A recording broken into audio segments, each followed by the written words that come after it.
JS and Django integration.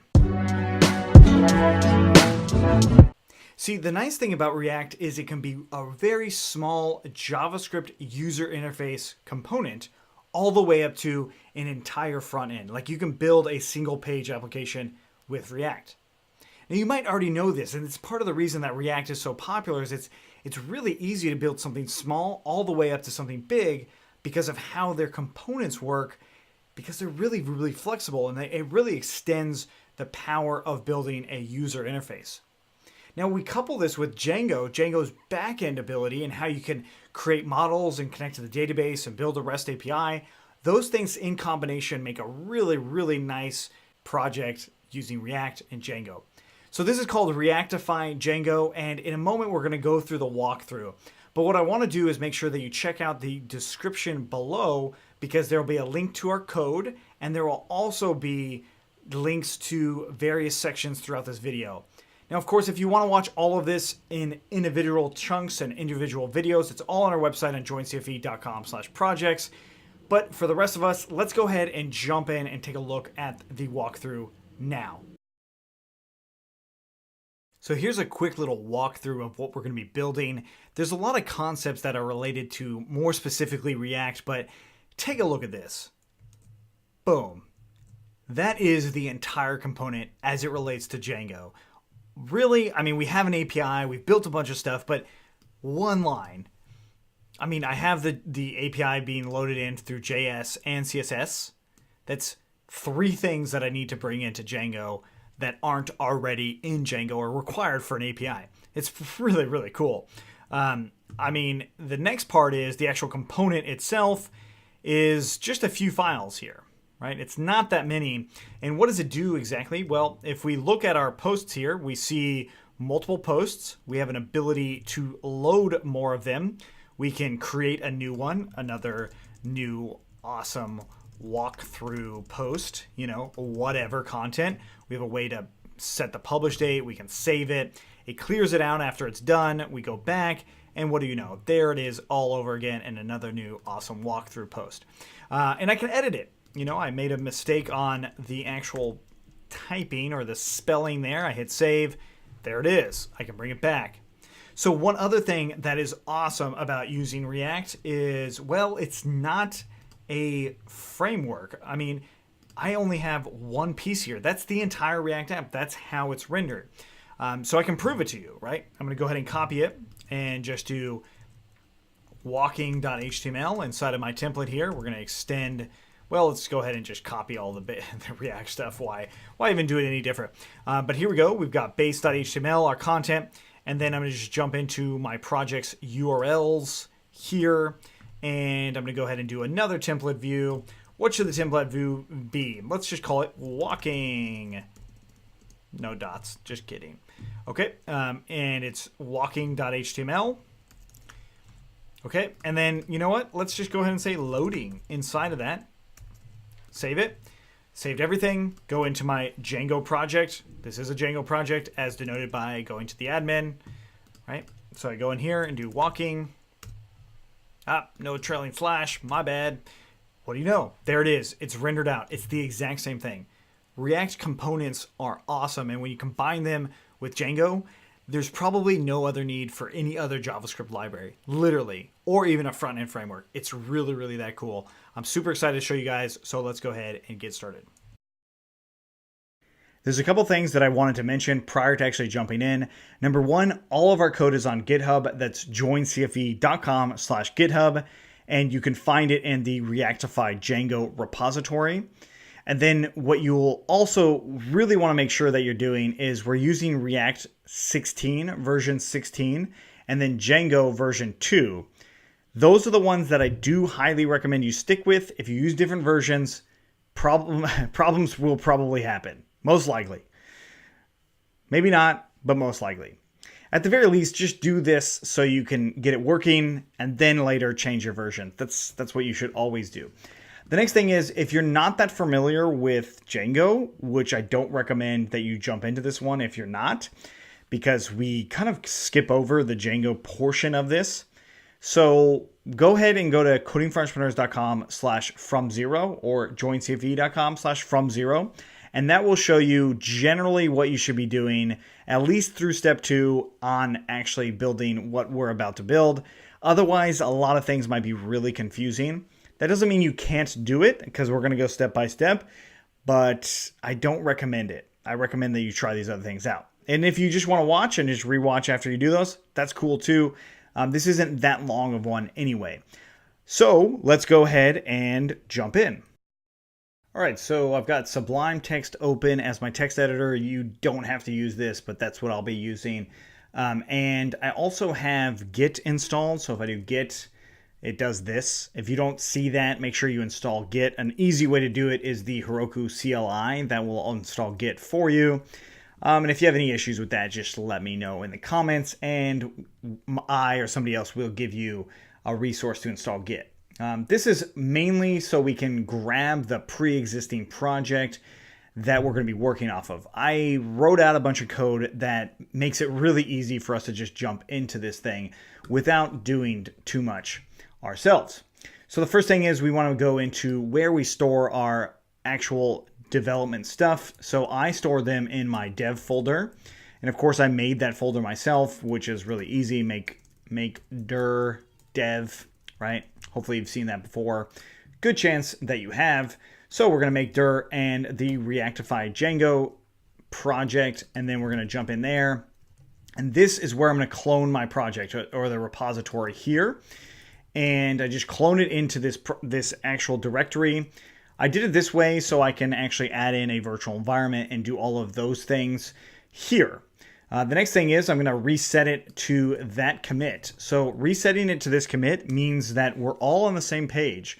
We're all right where it needs to start versus anything else. This one might look different in the future.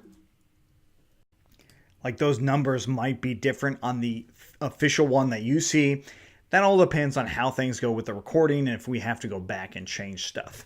Just keep that in mind. Okay, so now that we've got that, I'm just removing the origin because I actually don't need this repo to be attached any longer, because now it's yours. Now you completely own it yourself. Of course, you can't sell it, but you can use it.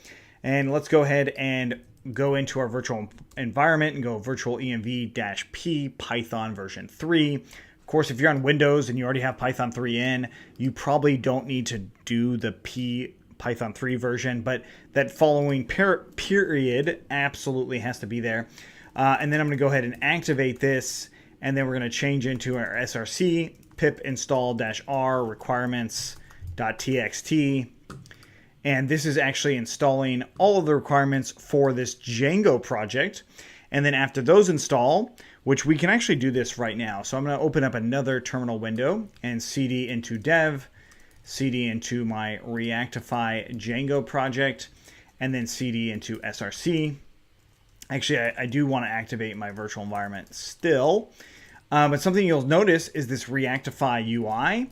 So if I change into that directory, I see a bunch of other stuff, another src folder, package.json. This is actually the React user interface. So this is the React app itself. And yes, it exists inside of my Django project. I have it in there on purpose because all of the code that's related to this is there. I do have stuff in my ignore file. So in my git ignore here, I have stuff that removes all of the React related stuff from the repo, which means that I have to install that as well. So all we do here is npm install.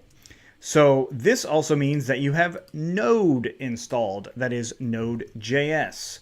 So if you don't have Node.js installed, go to nodejs.org/English, and then you're going to want to download one of these two things.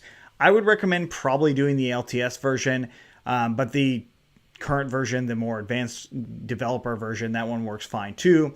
And there's a good chance that you'll see your operating system on there. I haven't tested out the Node.js portion for Windows at this point, but I would imagine there's something out there that allows that to happen. So this is our actual React app, and after I run npm install, it will install all the requirements, much like we just did for Django and our virtual environment. With one exception, I would say NPM is actually a little bit easier than virtual environments because it just kind of works really nicely. So if you're not that familiar with it, definitely take a look at it more because it's really pretty cool. And I think that's one of the advantages of using something like React or any JavaScript library for that matter, because of that reason. Okay, so I'm actually going to open this up in my Sublime project by double-clicking and opening the file that we downloaded from the repo. So this file right here, that's what I opened. And it gives me all of this code all over again. So there's one major change that I have to the standard React application or creating a React application. The major thing that I changed was the actual bundling of stuff. So package.json has some stuff that's unique to what we're doing here. And it's unique to Django itself. So this is something I'm going to have to talk about in a little bit. But for now, that's really the main change that you'll see. It's not a major one, but it's the main one.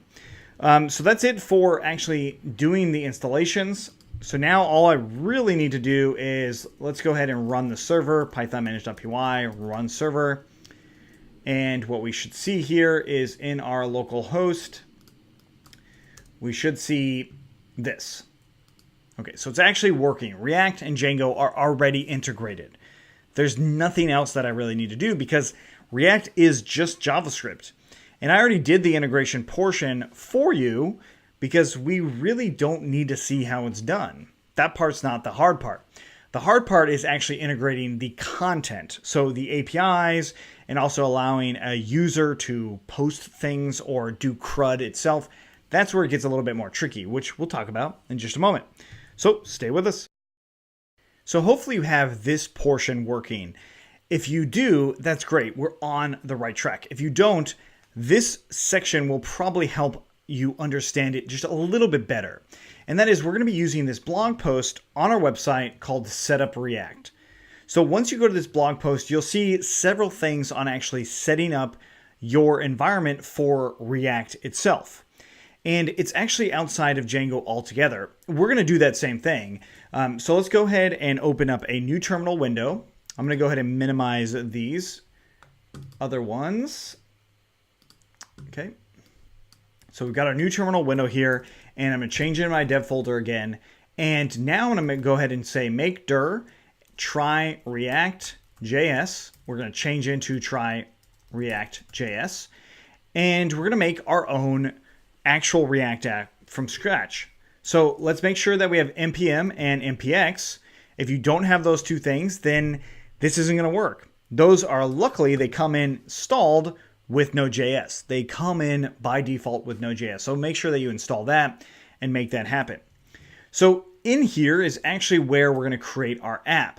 So I did call it try React.js, but I'm going to do that same thing again. We're going to do npx create-react-app, and I'm going to again call it try-react.js. Hit enter, and this is actually how you create a React app. Now, those of you that are familiar with Django, it's much like doing Django admin, start, project, whatever, right? It's very, very similar to that, but of course it's unique to React. And this actually builds all the things that we need to execute a very basic React application. And that basic React application is going to look like this with the exception of this top portion. So we're going to let that finish installing and then we'll pick up. Okay, so it's now completed the build for us.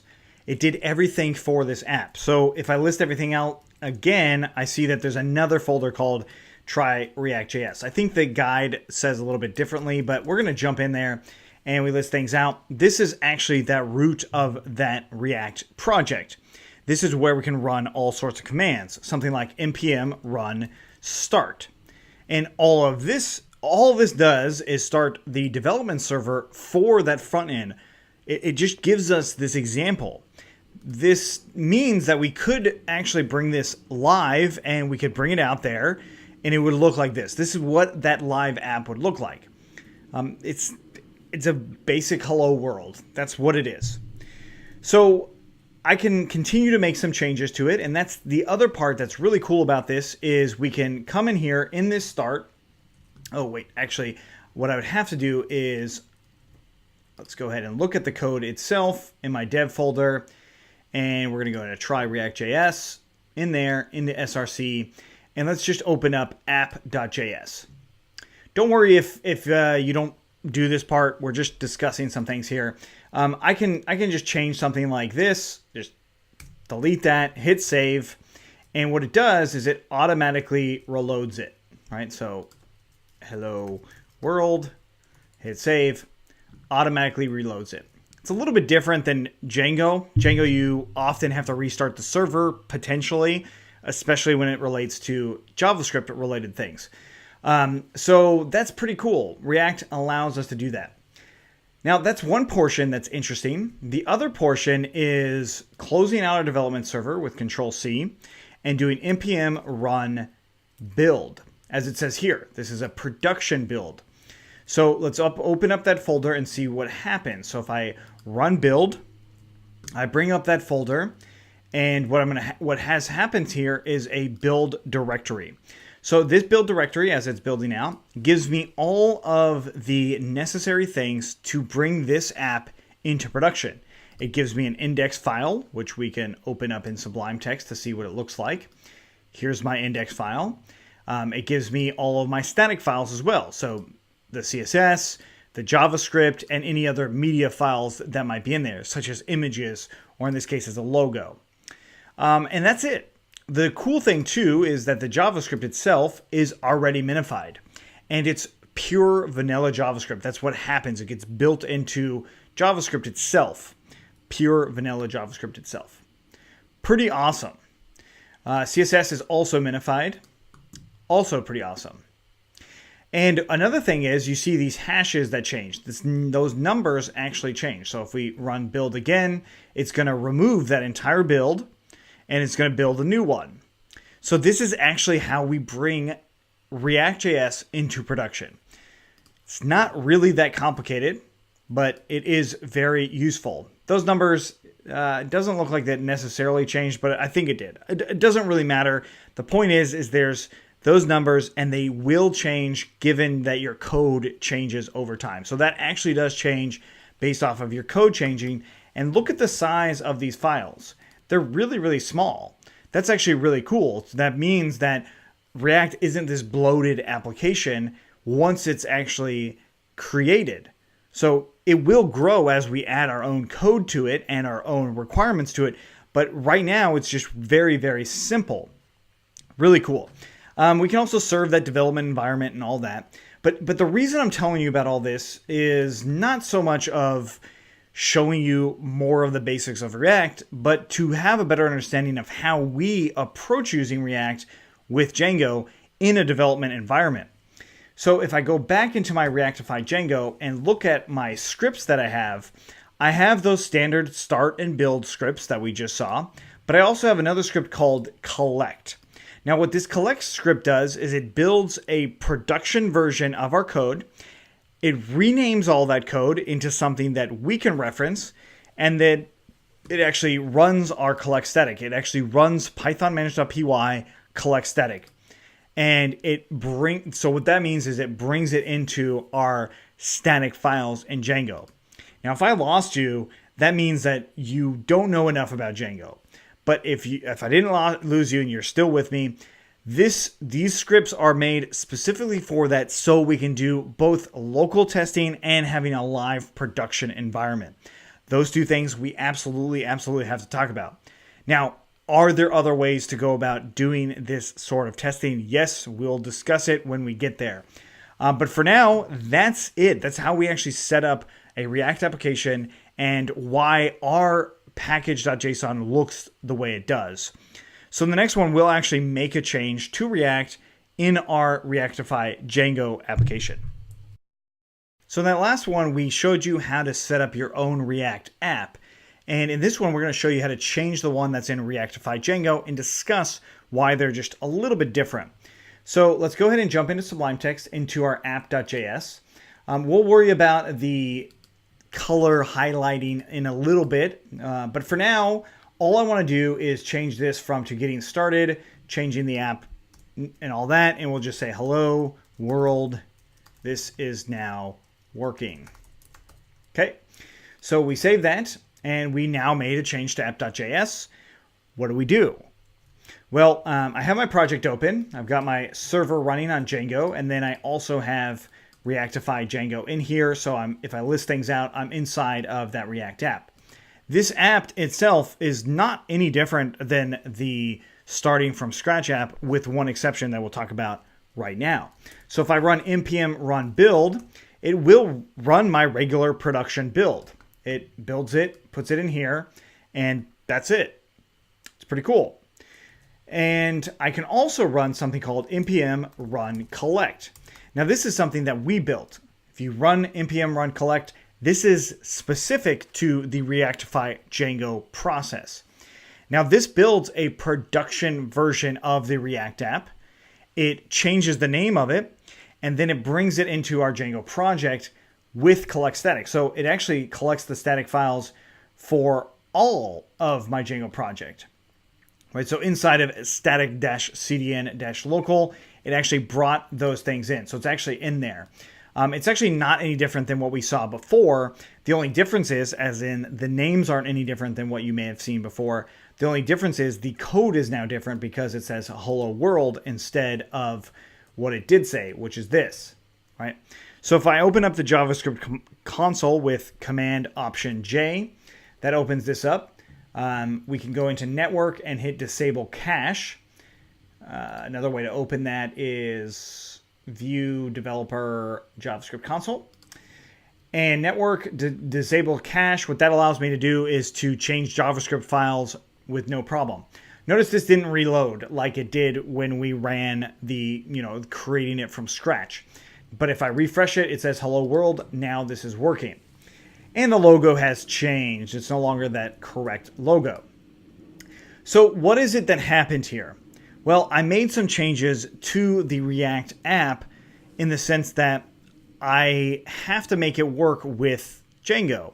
Now, I could absolutely still test this not in Django. So if I run npm run start, I can actually see the React only version. And inside of this React only version, we see that the logo is still working. That nav bar is gone, right? So that nav bar is gone. The logo is working and the text is working. So I can still use React as a development environment. I can still test all sorts of things in React. But then once I actually want to bring it into Django, things change quite a bit. That is because of how Django handles its static files. This part is critical, which we'll talk about in a minute. Setting up static files with Django is a topic that we've discussed quite a bit. Django is actually responsible for loading the HTML page that references those static files. It doesn't serve the static files. Something like AWS S3 might do it for you. But what it does do is it actually references them. So looking in something like our templates, we can see this. So in templates base.py, or more specifically for mine, it's in js.html, we see something like this, right? It's referencing those static files. It references jQuery, Bootstrap, whatever other static files that you might be using. Django will actually be the one that's referencing it. So that means that Django has to understand where it lives. It does. And in order for us to test it locally, we have to do things in a more creative way that might not be what was intended by the Django developers or the React developers, because they don't work together. I mean, the software works together, but the developers don't think about how is this going to affect Django, or Django thinking about how is this going to affect React, because it doesn't really need to think about those things in any sense. And that's why we have the solution that we have. So let's go into it a little bit more in depth. Django is rendering out where the static files are located. It's not serving them, it's just rendering out where they're located. In other words, it's giving the link to where that static file is. That's what Django does. It builds that link. And this is all because of our settings.py module. So inside of our Django project, settings.py, if we look at where our static files are coming, that's this right here. Now, if you use something like AWS S3 for your static files, this rendering in right here from Django will still work. It still does. It absolutely does. And all of that is because of our settings module and how we have it staged. So when it comes to working in React and Django on a local environment, we want to make sure that our static files are in a local environment. They're not in a production environment. That's critical. And it also means that we have our settings module staged correctly. I'm not going to go into the production versus local settings setup right now. But if you want to check out more about it, take a look at our blog post on staging Django and look at what we recommend that you do, which is this alternative here, which will absolutely allow you to set up your React to work like ours. So what happens here is React has to build into a production file. That production file is then fed into Django. Django then runs a collect static, and that portion is now in a sort of production environment. So all of this stuff is fairly complicated if you aren't really sure what's going on. So let's go ahead and take a look. Basically, I run python manage.py collect static, right? So this is how I bring my Django static files into where the static server is. It's outside of Django. That is absolutely what's always going to happen, right? That's how you run it. You just run python manage.py collect static, and that's where it goes. So anything inside of this file right here, this folder right here, rather, which is this folder right here, you might need to change that name. In our case, we have it as static files. That's the name of it. If you change it, you're going to have to change it not just on here and also the folder itself, but you'll also have to change it into the package.json, where the static files are here, right? So those names would also have to change. So the next thing is that we collect these files to a test static server, which in our case, we called it static CDN local. You can change that to however you'd like. That part doesn't matter as much as the static URL and the static files as it relates to package.json, and then also how we reference these static files later. This is not trivial. This is something that has to be done to make all of these things work really nicely in the future. So what happens? Let's talk about that process. Number one, make changes in React app. Number two, run npm run collect. What does that do? That builds the React app. It renames the build. It moves or copies the build to Django's static files. And then finally, it collects those static files so Django can use it. Okay. Now, we can do this the manual way, or we can use code that I've already created to do it that way.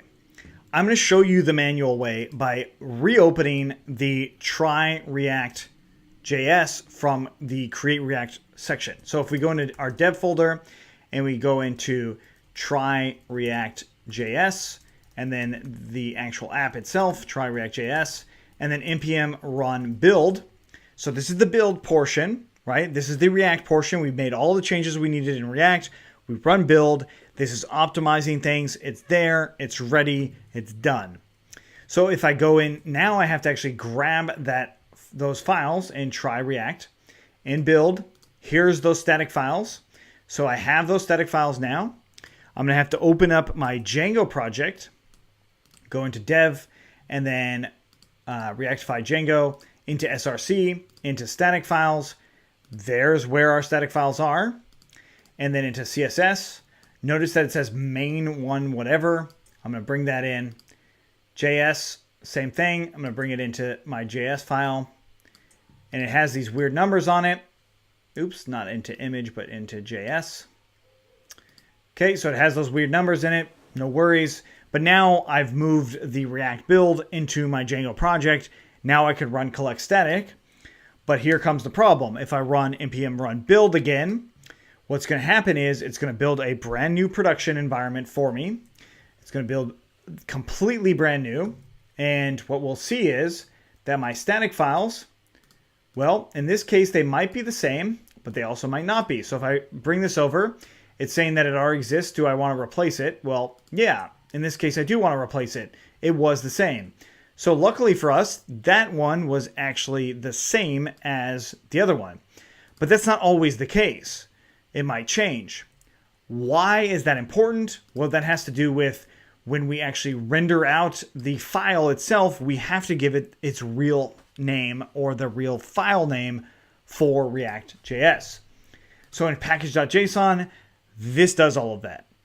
It does all of it. It builds it, it renames it, it moves it, and it runs collect static. All of those things for us so we don't have to.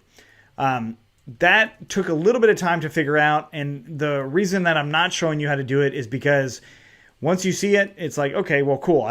You don't necessarily need to know how all of those things are done, but essentially what it's doing is it's looking for a specific file name, and then it's replacing that file name with ours. So in my case, I called it React-Django, REACTify-Django. You could call it whatever you want here, but if you change this name or this name, you will have to make sure that on the Django side, those have changed as well.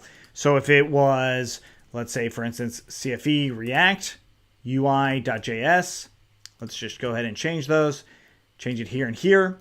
So I've now changed the name of it in my Django project. So I just need to cd into my Reactify UI and then run npm run collect, hit enter. Of course, I have to be inside of that project because that's where package.json is. That's where my React UI stuff is, right? So I changed the file name and it went where it should have. If I scroll down, I see that it says it's giving me the other file name. It's not actually giving me the correct file name. So maybe we did something incorrect here. That is possible. Let's go ahead and save it and try and run it again. So notice it gave me main and then those numbers.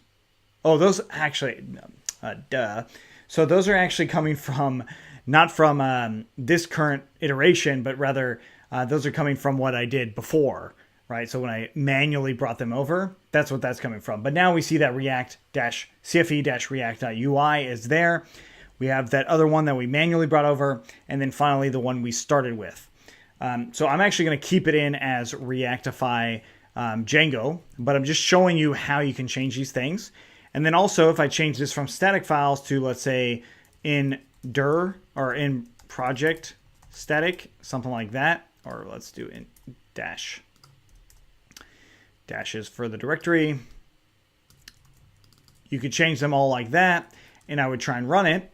And this will actually create most likely run up a problem because it's going to create the build and everything, but it's not going to be able to bring them over because I don't have that folder. Or maybe it made it for me. No, it just ignored it, right? So I don't actually have that folder anywhere. So it actually didn't even, oh, it did build it for us. Okay, great. That's awesome. I didn't realize that it would, but it did build that in projects folder here, right? So if you see something like that happen, that's why. Okay, so I'm gonna go ahead and get rid of those things, save that, and delete it. Okay, because I don't need that. I want it back to what it was. Okay, so again, I wanna recap this section because it's actually very important. And the reason it's done is to make sure that we can work in a local environment.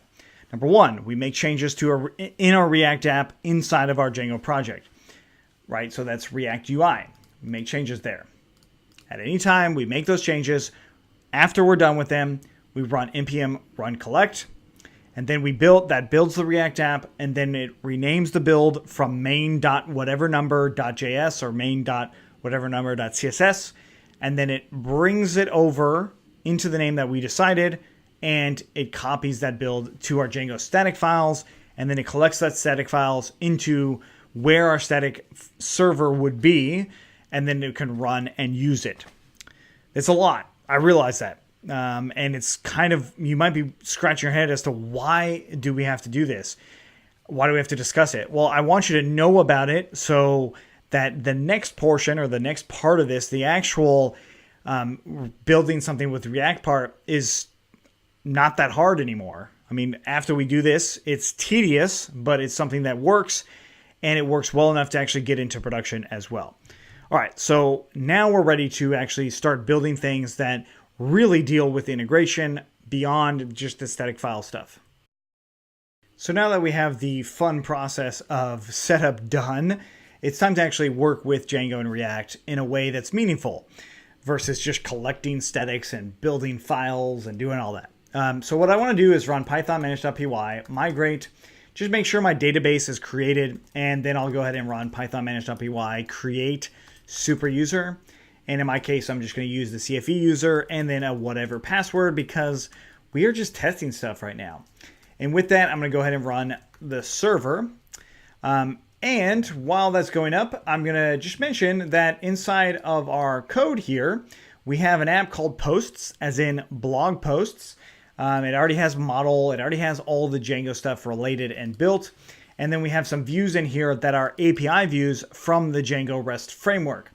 All of this stuff has been modified a little bit, but it comes from our blog API project, which is on GitHub as well as on YouTube.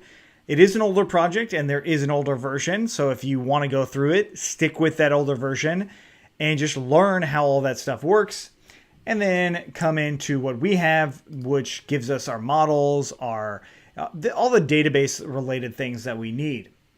So what I'm going to do now is I'm going to look at the API itself. This is our list view. We can create stuff in here as well. So since I've got this list view, that means that I can actually log into my Django project. So we're going to go ahead and go to Django-admin. We'll just go ahead and log in as our CFE user. And I refresh in here, and now I can actually create things, right? So this is those permissions with our API that we have to think about inside of our React application. So I'm going to go ahead and make a slug field first, and I'm just going to say REACTify Django, call this REACTify Django, and we'll just say hello world, and we'll give it a publish date of, whatever. It doesn't actually matter. Other than, how you might want it to come out. So let's put it to May 2nd, 2018. I post it. There we go. We have a post. It's on there. It's working. And I can create more, right? I could create as many as I'd like. So I'm going to just make another one. It doesn't actually let me create that same one over and over.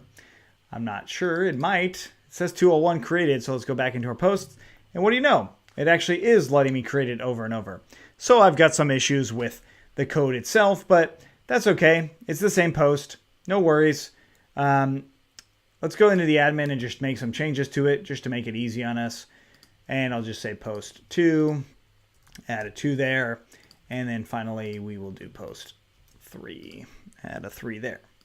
This becomes relevant later. Okay, so that part's not really that big of a deal. It's much more about the actual API stuff that we'll be working with in just a moment. So now that we have this API, I want to jump into my code here and see how we might work with this API. So inside of my SRC folder in the REACTify UI, I'm going to make a new app in here called new folder, and I'll call it posts. And inside of that post folder, I'm going to make a new file here called posts.js. So this is a new component. What is a component? What's a React component at all? Well, app.js is a React component. So all of them look exactly like this. They're not really different. So let's go ahead and copy that entire thing, bring it into posts.js, save it. And what all I'm going to do is change the app name from app to posts. And I'm going to get rid of these imports because we don't need them anymore. And then I'm also just going to return some basic HTML, and I'll just use an h1 tag and say hello world. Close off the HTML, and there we go. So now that I have this component, I want to export it as well. And this is the absolute basic component that you will ever have. It's just a hello world.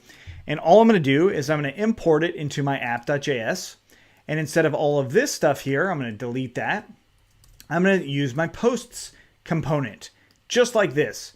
It's almost like I created my own HTML element. Pretty cool. Now, in order for me to do this, I have to import it. So we'll just go ahead and do import posts from /posts/posts. Okay, so this might be a little confusing, so I'm going to go ahead and rename this to being a lowercase posts. Okay, and there it is. So we change this to being lowercase posts. So that's the directory. The last one is the actual file, and this is our new app. It's not really that complicated, but what do we have to do? I just created my Django project, or I ran and made some changes in app.js. So I need to do npm run collect. I hit enter. This will run all the things that I need to have run, and it's going to change how REACTify Django is going to look. Loading, refreshing here. Hello world, it's working. Awesome. Okay, so we are still going to work towards getting this API working, and that's something that we'll do in the next one, is actually showing the results from that. It's really not that complicated, but it's very cool. So stay with me. So now what we have to do is actually fetch our content from our Django server and bring that into our React app. And we do this using an HTTP request. So there's a couple things that I want to actually install to make this happen. And these things are just related to running these methods or different methods inside of our component. There might be ones that come out in the future that do the same thing, but maybe are improved a little bit. So doing an HTTP request, what we want to do is grab one of our cookies that Django generates for us. And then we also want to have a way to actually run the request. So that's why I'm going to install the two things that I'm about to. The first one is actually React cookies. So npm install. And oh wait, before we do that, we want to make sure that we are where package.json is, where our Reactify app is. So Reactify UI app. So npm install and react-cookies. Make sure you have that S there. And then --save. So what that does is it will install that app and then save it into our project. Now this itself is not a dev dependency like in our developer dependency where these other ones are. It's actually something we need for our actual app itself, or our production environment app itself. So the next one that we need to install is a way to do what's called fetching. So it's npm install whatwg-fetch, and then again --save.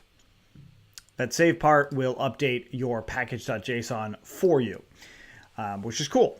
Makes things a little bit easier on you. Okay, so now that we've got that, or as it's installing, I'm going to go ahead and import these things into posts.js. First off, import the whatwg.fetch, or -fetch rather, and then import cookie from react-cookies. There we go. Okay, so I actually need to create a method inside of this post. We're going to write our method, and we'll just go ahead and say load posts, just like that. So this is how you write methods inside of a component class for React. It's different in other JavaScript libraries. And you might notice that my syntax is highlighted better. All you have to do is look for set syntax with Control-Shift-P. That will open that up inside of Sublime Text. It's different for other projects, but that's how we do it here. So we're going to go ahead and load posts. What are the things that we need to know here? Well, first of all, we need to know what the endpoint is, so we can use let. Use let endpoint. You can also use constant, so const. And we can write what our endpoint is. So in my case, it's API posts. Right? That's actually our endpoint for this, which we actually see here, obviously. This is also a place to create items. Pretty cool. And if we go into the URL that it has, this is where we can change and delete things. Also pretty cool. Okay, so we've got our endpoint here. What do we have to do? We have to get things from this. So I'm going to go ahead and say let lookup options equals to a dictionary. First thing being is method of get. Next thing being headers. And the headers that we want to use are content type. Put that in as a string, and this is going to be application/JSON. Okay. That's all I need for the lookup options itself. Now I can run fetch. So fetch for the endpoint and these lookup options. And what happens is it returns something called a promise. So we can do .then, and it takes in a function and the response. And basically I'm just going to return response.json. And with that return, we can handle it with the next part, which is then function. And this is the response data. And I can just go ahead and console log that response data for now. And then we can catch any errors here with this last function called errors. And console log error and error. Okay, so that's an HTTP. That's how we do HTTP requests here.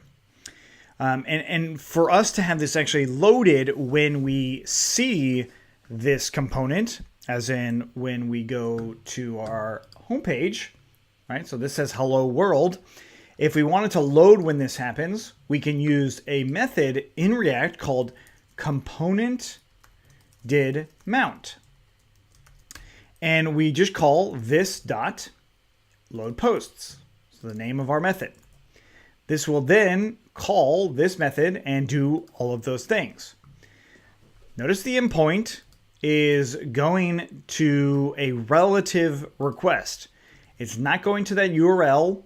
It's going relative to where the final JavaScript built code will be. That's important, right? If we wanted this on a separate server and just have it interacting with our endpoint or API, we wouldn't have to do it this way. We would actually have our URL here, right? So like in my case, it'd be like https joincfe.com/API/posts. And then that would be the actual endpoint that you would be using, right? I'm not doing that. I'm doing it relative to my local project. So this means that it has to actually be rendered on my Django project, like we've been talking about this whole time. That's really important. The next thing are the lookup options. These are the method and also the headers that we might need. You might notice I haven't used cookie. I will use cookie, just not quite yet. But this would be if I had any sort of CSRF tokens that I need to include here, which would be something with an unsafe method. Luckily for us, get is a safe method. Okay, and then finally, this component did mount. This will actually load those posts for us. Cool, so now that we've got that, what do we run? Well, npm run collect. We hit enter. This will actually run that build for us, and then it will change the name and do the collect static and do all of those things for us. This is why it gets a little tedious doing this with Django, right? We have to do this every time we want this to be tested on our backend, which is roughly every time. So I run up and I see that, hey, look, it grew in size a little bit, but only a little. The CSS did not change at all. It's still very, very small. It also gives us a little warning saying that cookie is defined but never used, as well as logo is defined but never used. That's fine. No worries there. We can change that later. But now, if I go back into my Django project, I go into my console, and I just hit refresh here, what do you see? We actually see 3 different JSON objects in here that I could actually use inside of my React app. I'm not going to do it just yet, but that is pretty awesome. So there is something else that I might want to do inside of here, and that is I'm going to just go ahead and copy this whole thing and post it in here. And what about create post? What is this going to look like? Well, it's actually the same endpoint. The next thing, the next method is post, right? So we actually post it to our endpoint, as you would see here, right? So we've got our post data here raw data, you would post it. Here's the data that we would end up posting, right? So it's actually giving us what we probably would want to use. So that means that we would also want to put in our data here, but let's just go ahead and say let data equal to that default stuff. Tab this over. So then I would add this into my body, and we'll say json.stringify this data. Okay, we're getting closer. The next portion of this would be our CSRF token. So to get that, we just load it in. So we can use constant, again, CSRF token. And we're going to put this equal to cookie.load, and that's CSRF token. So if we have a CSRF token, then we'll probably want to do the lookup as it is. So I'll just go ahead and say let lookup options equal to an empty dictionary first. Or rather, let's just get rid of that. We don't need to do that way. We can just put a condition in here and say if CSRF token is not equal to undefined,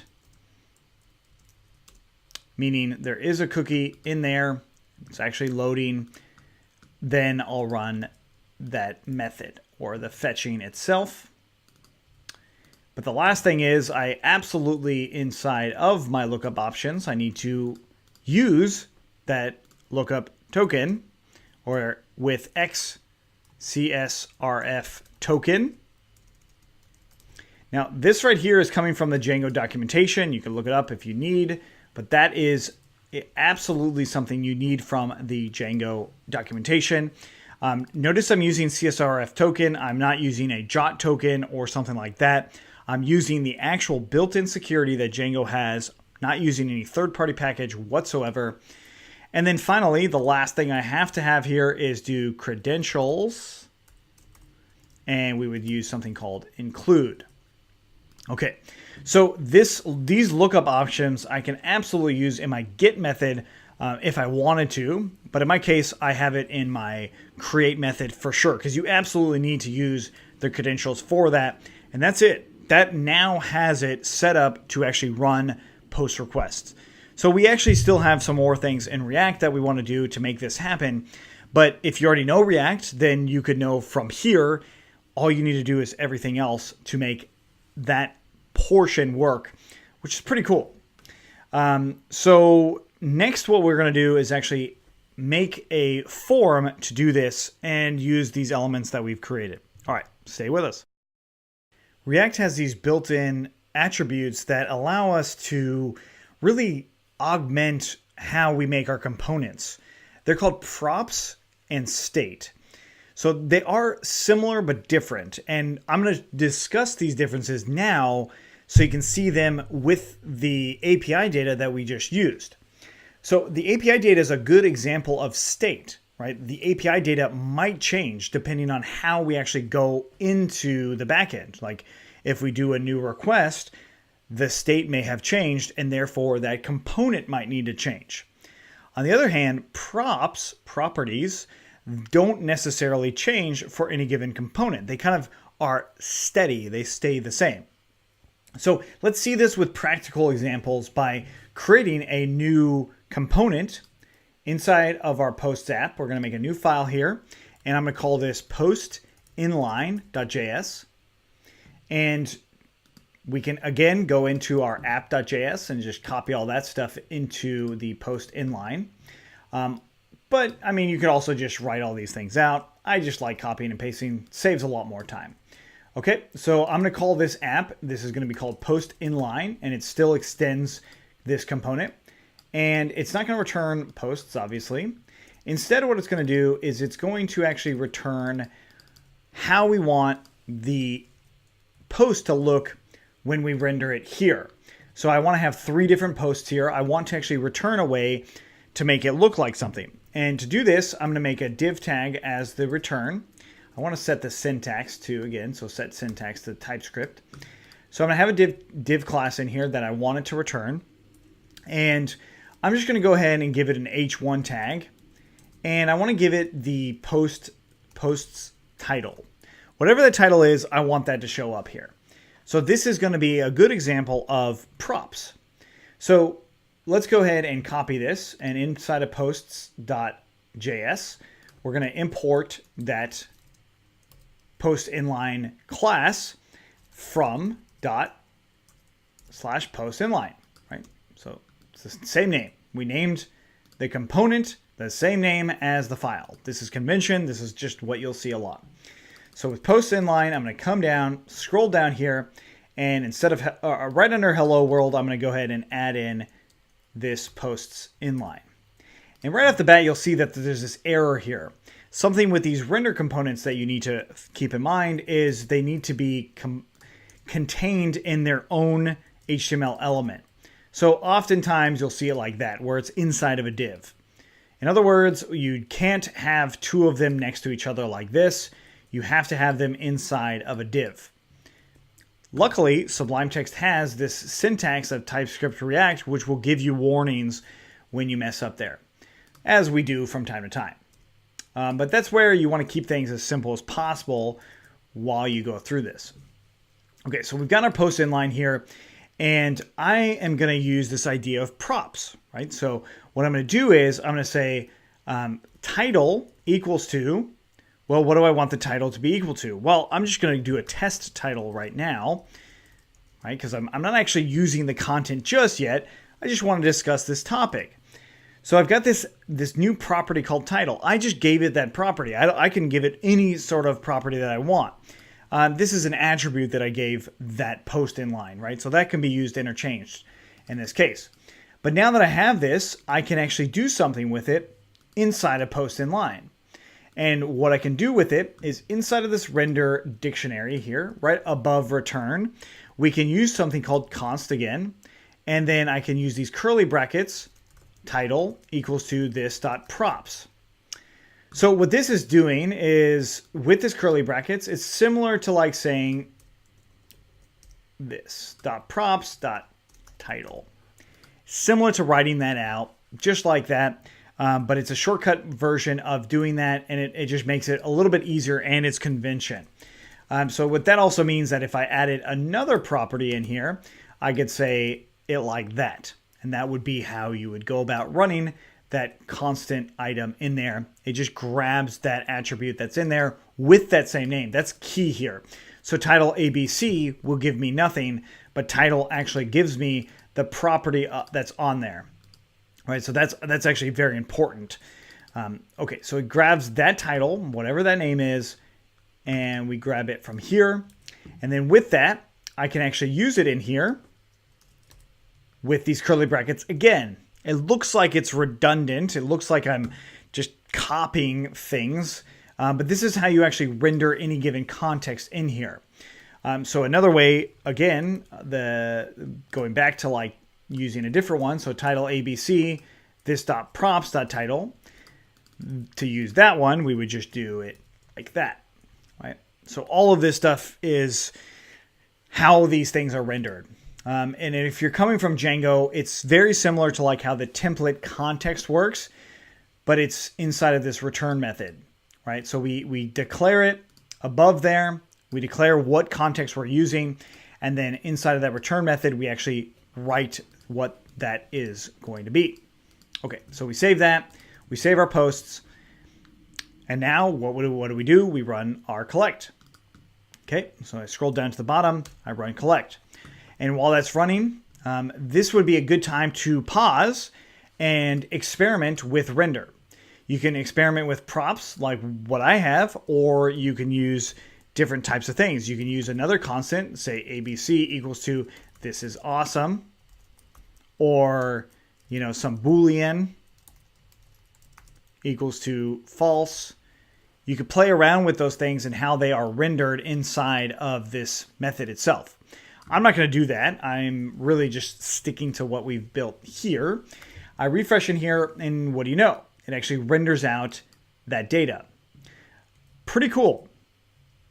Really simple, too.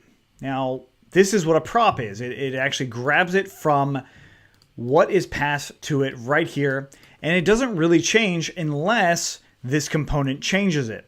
In other words, it's not like state in the sense that this component won't change this property. It's there. That's what that property is. We don't really need to change it. When you need to change things, that's when you use state, which we'll talk about in a moment. But for now, I'm just going to leave it as post title and get rid of that title ABC thing. And we're just going to leave it nice and simple like that. And now what I actually want to do is take the data from the back end and render all of these little inline methods. And we're going to do this by setting state. That's something we'll do in just a moment. So in this one, we're actually going to use a React state. So in any given component, the state does change. So a good example of that is doing a request to our backend. It gets some information. Once that information is received, the state can change, which is really cool. So it's sort of happening asynchronously, or well, it is happening asynchronously, but it does it in a way that doesn't feel that way. It just seems to happen. So this is one of the things that's really cool about state. So right off the bat with our post, what we want to do inside of this component is set a default state for our app. And the default state for us is going to be an empty post array or an empty post list. Right? So we want to set that state by default because of how we're going to end up rendering it inside of our component did mount. Right? So inside of this render, we want to use those posts. So much like what we did with props, we can use const and posts, and we would set it equal to this.state. Right? So this is going off of what that current state might be. Okay, so by default, it's empty, but after we load the posts, after the component mounts, it's going to load those posts, and then once it's done, this is where they are. This is where that response is. That response data is my posts. So inside of create posts, I'm going to go ahead and say let, and this comp, as in this component, is equal to this. So it's going to be related to the state that we need. So this comp down here, we want to grab it right here and just go ahead and do this comp.set state. Just like that. That is the syntax on how you write it. And we're going to say posts equals to that response data, or the key value pair. The key is the post, the value is the response data. That's how you can set state. You can also reset the state on our component in mount. So we do this dot set state. Same way, posts into an empty array. Okay. So the reason I have it as an empty array is because I know my response data comes back as an array. We can check that in multiple ways, one of them being that it shows up right here, that it has an array in our console log, but also I know it's a list view, so I know there's a really good chance that it's going to come back as a list. So I can very confidently know that. And doing the component in mount means that we probably don't have to set this default state, but I'm going to leave it there just in case. Okay, so what happens here is the component mounts, as in it renders, right? So it shows up here on this page. It's mounted. And when it mounts, we set an empty state for the posts, so they're gone. And then we load them with that method, which is done up here. And I actually put the load method or the wrong component state in the wrong spot. So I'm going to go ahead and move this back up, or not back up, but up to the actual load post instead of the create posts. So we'll go ahead and say let this comp equals to this. This is a good thing to kind of get in the habit of when it comes to using methods that might have something like this, because using this might not be equal to this comp. Just keep that in mind. This gets a little tricky when it's referring to various things. This comp is related to this component, and that's what it means by when I say this comp, where this portion might not be that. So keep that in mind. That if that's confusing at all, it's because of how JavaScript works. There's like referencing itself happens throughout, and that's referencing itself. So that's why we do this comp. It's referencing itself, as in it's referencing the same component, so then we can set the state itself in general, where if I did this otherwise, it probably is referencing the fetch component itself, not the React component. A little confusing, and not trying to confuse you exactly, but that is what's going on. Okay, so now that I've got that, I have this post thing in here. I can do a condition. So using a condition inside of React is as simple as doing post.length, and then what the condition might be. I'm going to just say it's greater than 0. Then if it's greater than 0, I'm going to do something. If it's not, so we want to do something here, I'll just leave an empty string here.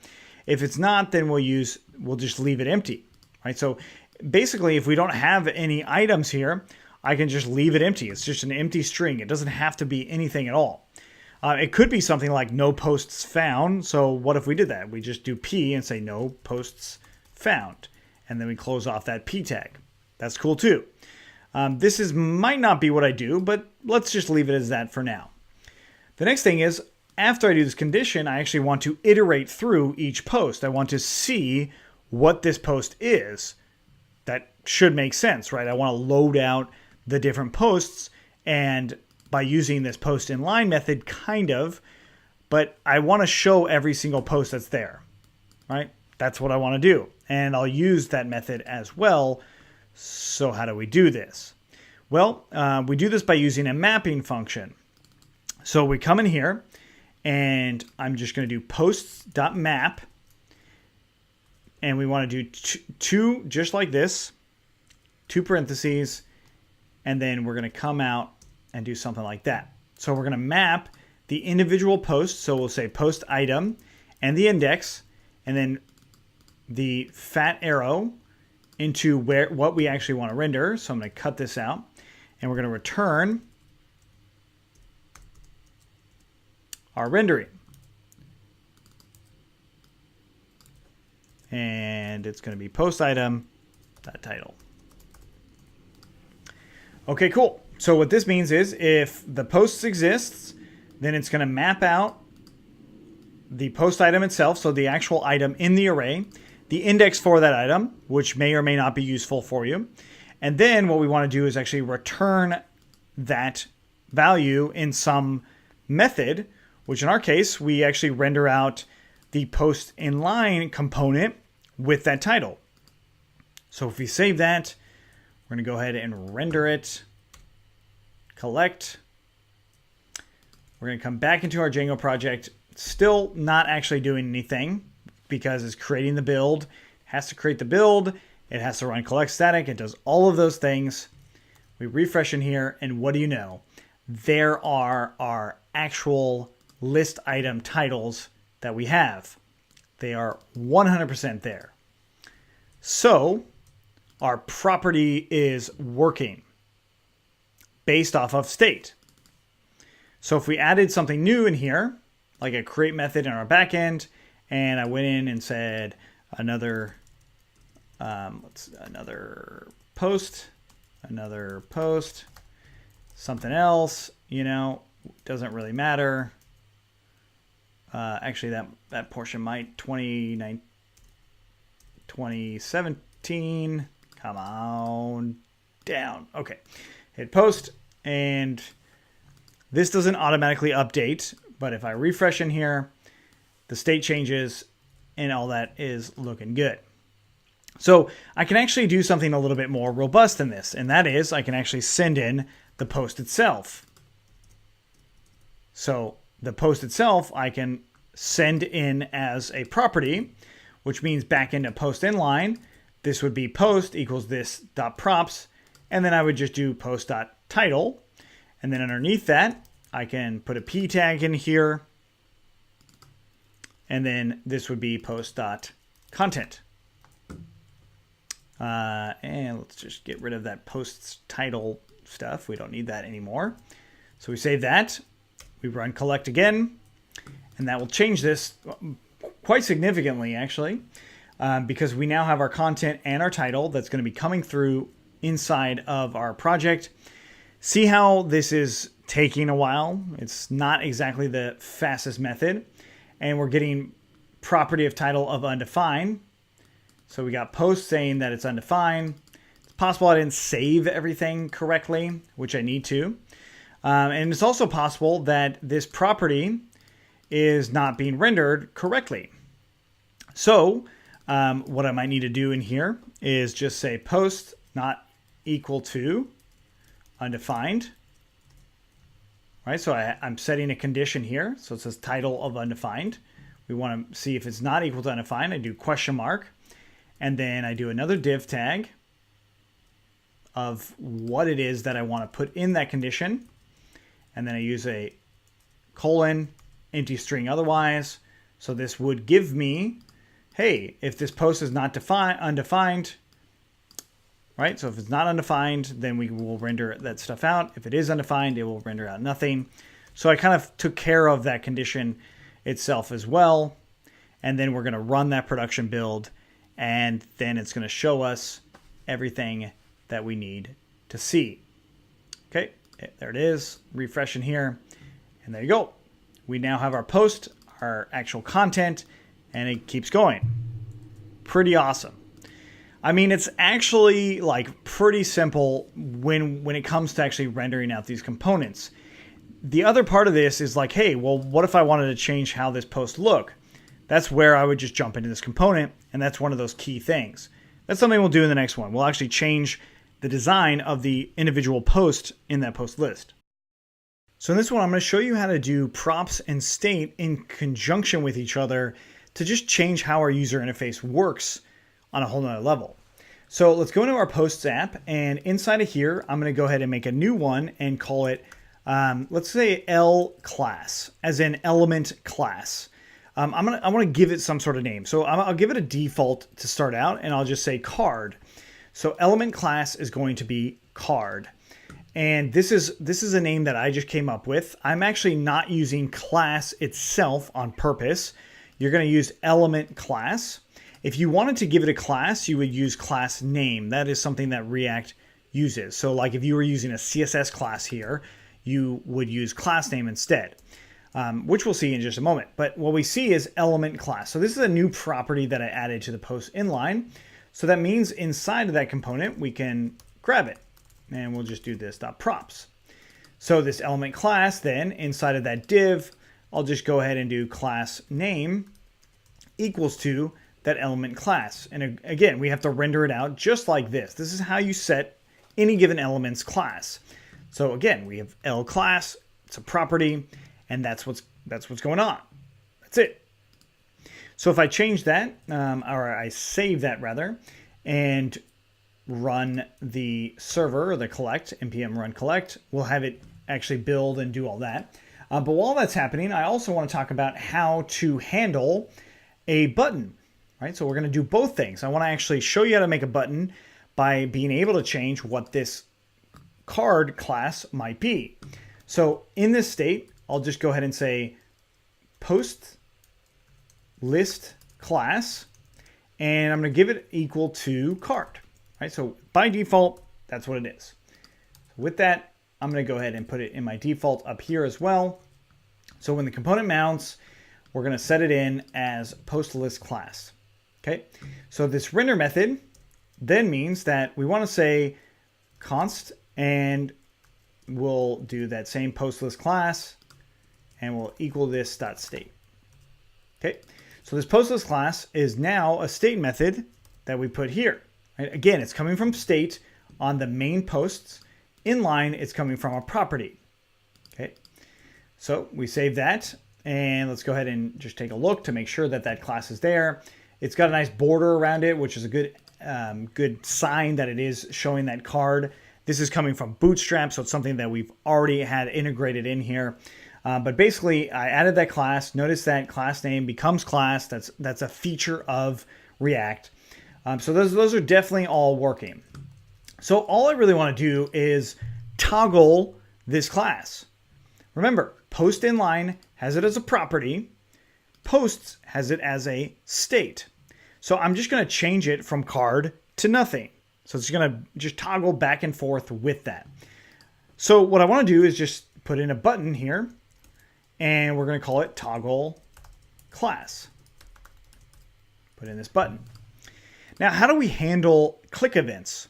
that's something that will happen quite often. You'll do it in forms, you'll do it in all sorts of things. And we're going to talk about it a lot more, but how do we actually handle this? Well, what I want to do is now change how this is actually coming together by doing something called constructor. And this passes in props, and we want to call the super method props. This constructor then will allow me to have my button call a method, and we can grab the event from it. In other words, if I made a item in here called toggle post list class, I want to set the state to something different, right? So let's just do something like this. And I'm going to just say that I want it to be empty. Well, I actually don't want it to be empty, so I'll go ahead and grab the first one, and we'll say current list class equals to this dot state dot post list class. This will grab whatever that current is. So we'll set a condition, and we'll say if current list class equals to an empty string, then we'll set it to something. Otherwise, we'll set it to something else. Okay, cut this out, paste this in here, tab these things in, copy that, and we'll set it to card. Okay, cool. So if it's empty, if it's an empty string, we set it to card. If it's not an empty string, or if it's a card, we'll set it to an empty string. So this should toggle that class for us. So now, in order for us to call this, I can come on my button here and say on click, and put it equal to this dot toggle post list class. Pretty cool. I can actually call this method here on this. Now, if you're familiar with JavaScript, most of the time when you have a click event, there's other things that come in with it, right? So a button has an event that happens. So an event is triggered. It's not just going to call a function that we have. So in other words, you are maybe familiar with event, and then you would do something like event.prevent default. Right, so if it was an A tag, which I don't recommend that you do, but if it was an anchor tag and it had an href and it went somewhere, like how would we prevent that default action from happening? Right, that's kind of what I'm saying here. This onClick method has to be used somehow, right? So it doesn't go, the event doesn't go in by default. To have the event go in, all we have to do is say this dot toggle list class equals to this dot bind and all this crap. So you just write this out. This then allows us to actually have that event come through like that. So it's passed by default.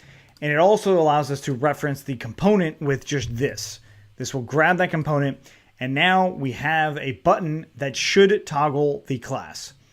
And it's going off of a property, but it's also going off of state at the same time. It's doing both of those things. I didn't put the curly brackets here, so I do want to make sure I have that. Okay, so everything's looking good. We have a way to actually toggle the class. We have constants or actual like items that will change related to the state, and it will change based off of that button. Okay, so I'm going to go ahead and run this. Collect static npm run. Let it actually build. Okay, now it's built. Refresh in here. Toggle class, I click on it. Whoa, what do you know? Those items go away. Awesome. Now, this could be used in a lot of instances. One of them being different kinds of classes, right? So I have it as card right now, but I could do it for all sorts of things for this post inline. Perhaps I do it where if the element class is card, then we actually show the content. If it's not card, then we won't. So what would that look like?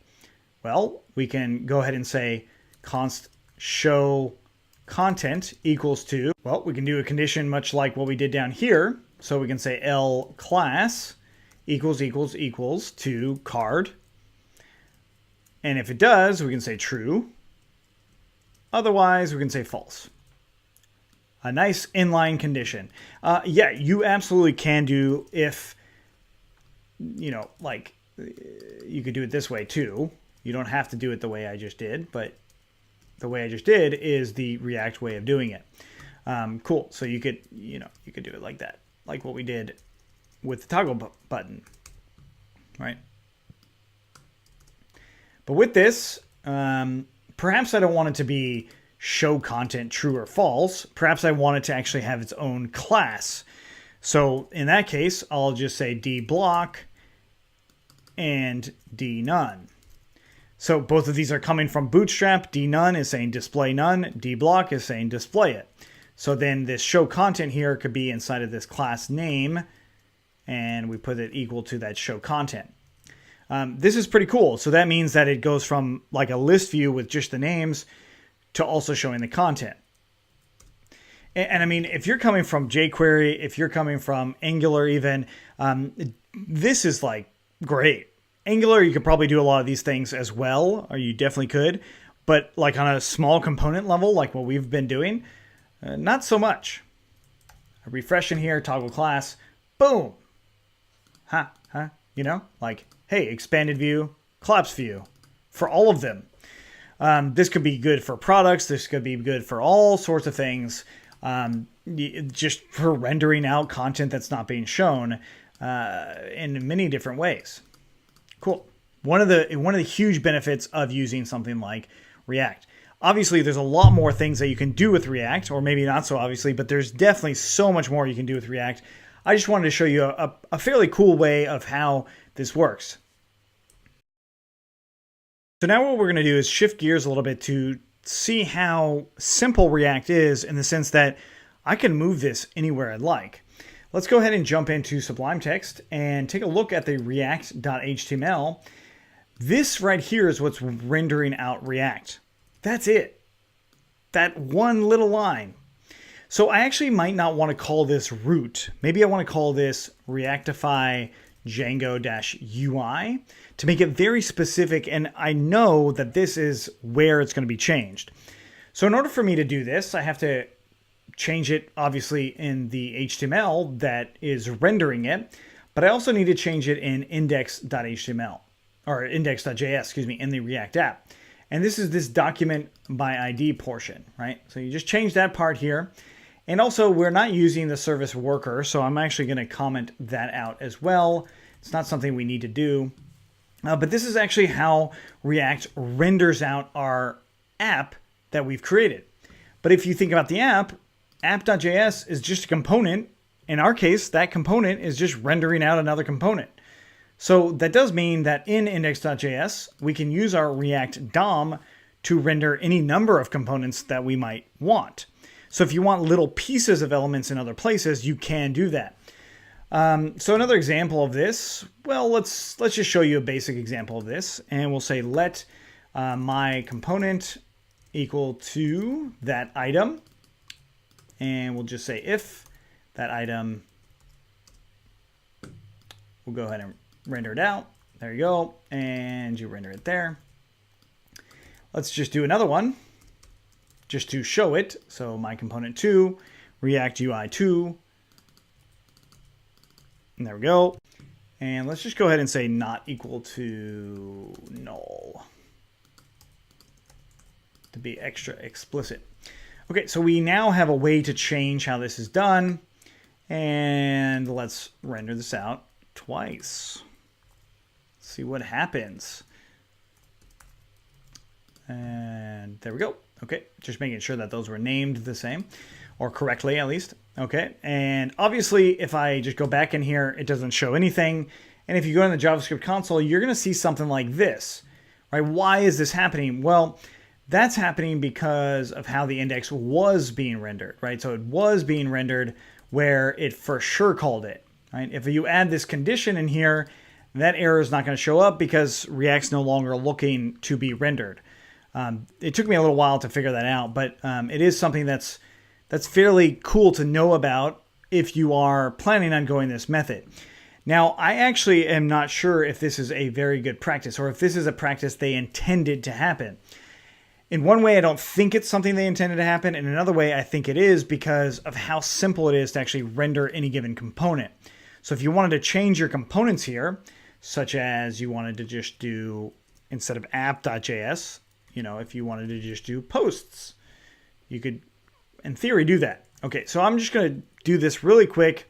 We're not going to keep this in the long run, but I just wanted to show you one of those extra features that might be very beneficial inside of a Django project. It's something that you might end up building later. So we run it and render it. There we go. And now we've got hello world twice. Right, so it's actually rendering that component twice. It is doing the call twice. So it actually is running two requests to the server or to the backend with that. It's not doing that because we rendered it twice. So, what are the practical applications of something like that? That would be like if you were going to do a chat app right next to your blog app, and you want to render out blog posts, and then you might have the chat app, but maybe in other places you want to render out the blog post and not have the chat app. Not like how Facebook works, not like that specifically. Or if you wanted to have, blog posts there and then like, let's say trending products, that might be a better example. In some cases, you might want to show the trending products. In other cases, you might not, but both of those might be actually built into React. That would be a way to do it. Or if you just have various little components throughout your site, in some cases you want to render them, in some cases you don't, that's where you would do something like this. And that's actually, I think, pretty awesome that it is that flexible, right? Again, it's not necessarily how they intended it to be rendered, but the fact that it's there and the fact that you can do this shows to me that, yeah, you absolutely can render it this way and have little bits of components being rendered throughout your site wherever you call them. And then all you have to do is just change the ID of them, right? So we just change the ID of that div and it will render it for us. It's really, really cool. So that's it. That's pretty awesome way to go about changing how your React app renders altogether, not just the component, but the entire app itself. There any component inside of that app, right? As we saw, but that's, I don't know. It's just really, really cool. The more you dive into this, it's like there's all these little things that you uncover that make this just that much better. So now it's time to do one of the important parts of CRUD, and that is creating some content in the backend.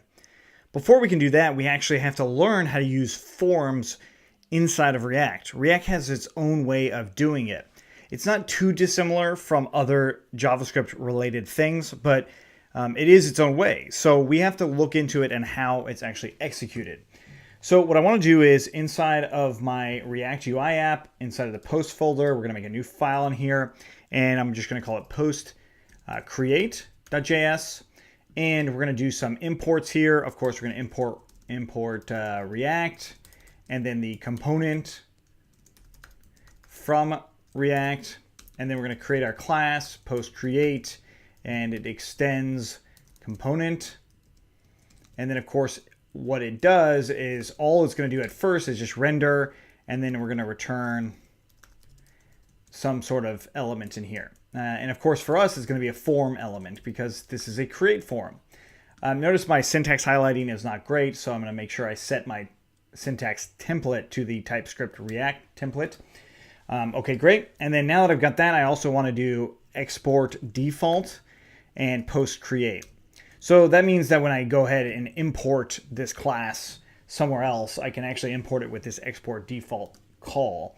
Okay, so what is it that we're going to have in this form? Well, if we look at our API, we see down here there are multiple things that we can use. We can do slug, title, content, draft, publish.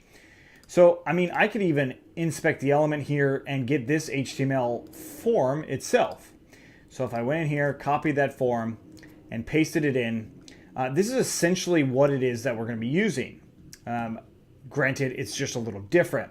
So I'm not going to actually go off of that, but I'm going to be using roughly those same things. So that's actually a pretty good reference. And notice it's actually using Bootstrap classes itself. So I'm going to go through the actual process of writing out each input, which if you already know how to do those inputs, you can probably skip ahead a little bit. But for the rest of us, I'm going to go ahead and do it. First and foremost, I'm going to go ahead and say div class name equals to form group. This is a Bootstrap class that just allows the formatting of the label and the input to look nice. That's it. And then the next thing, I'll say input type equals to text.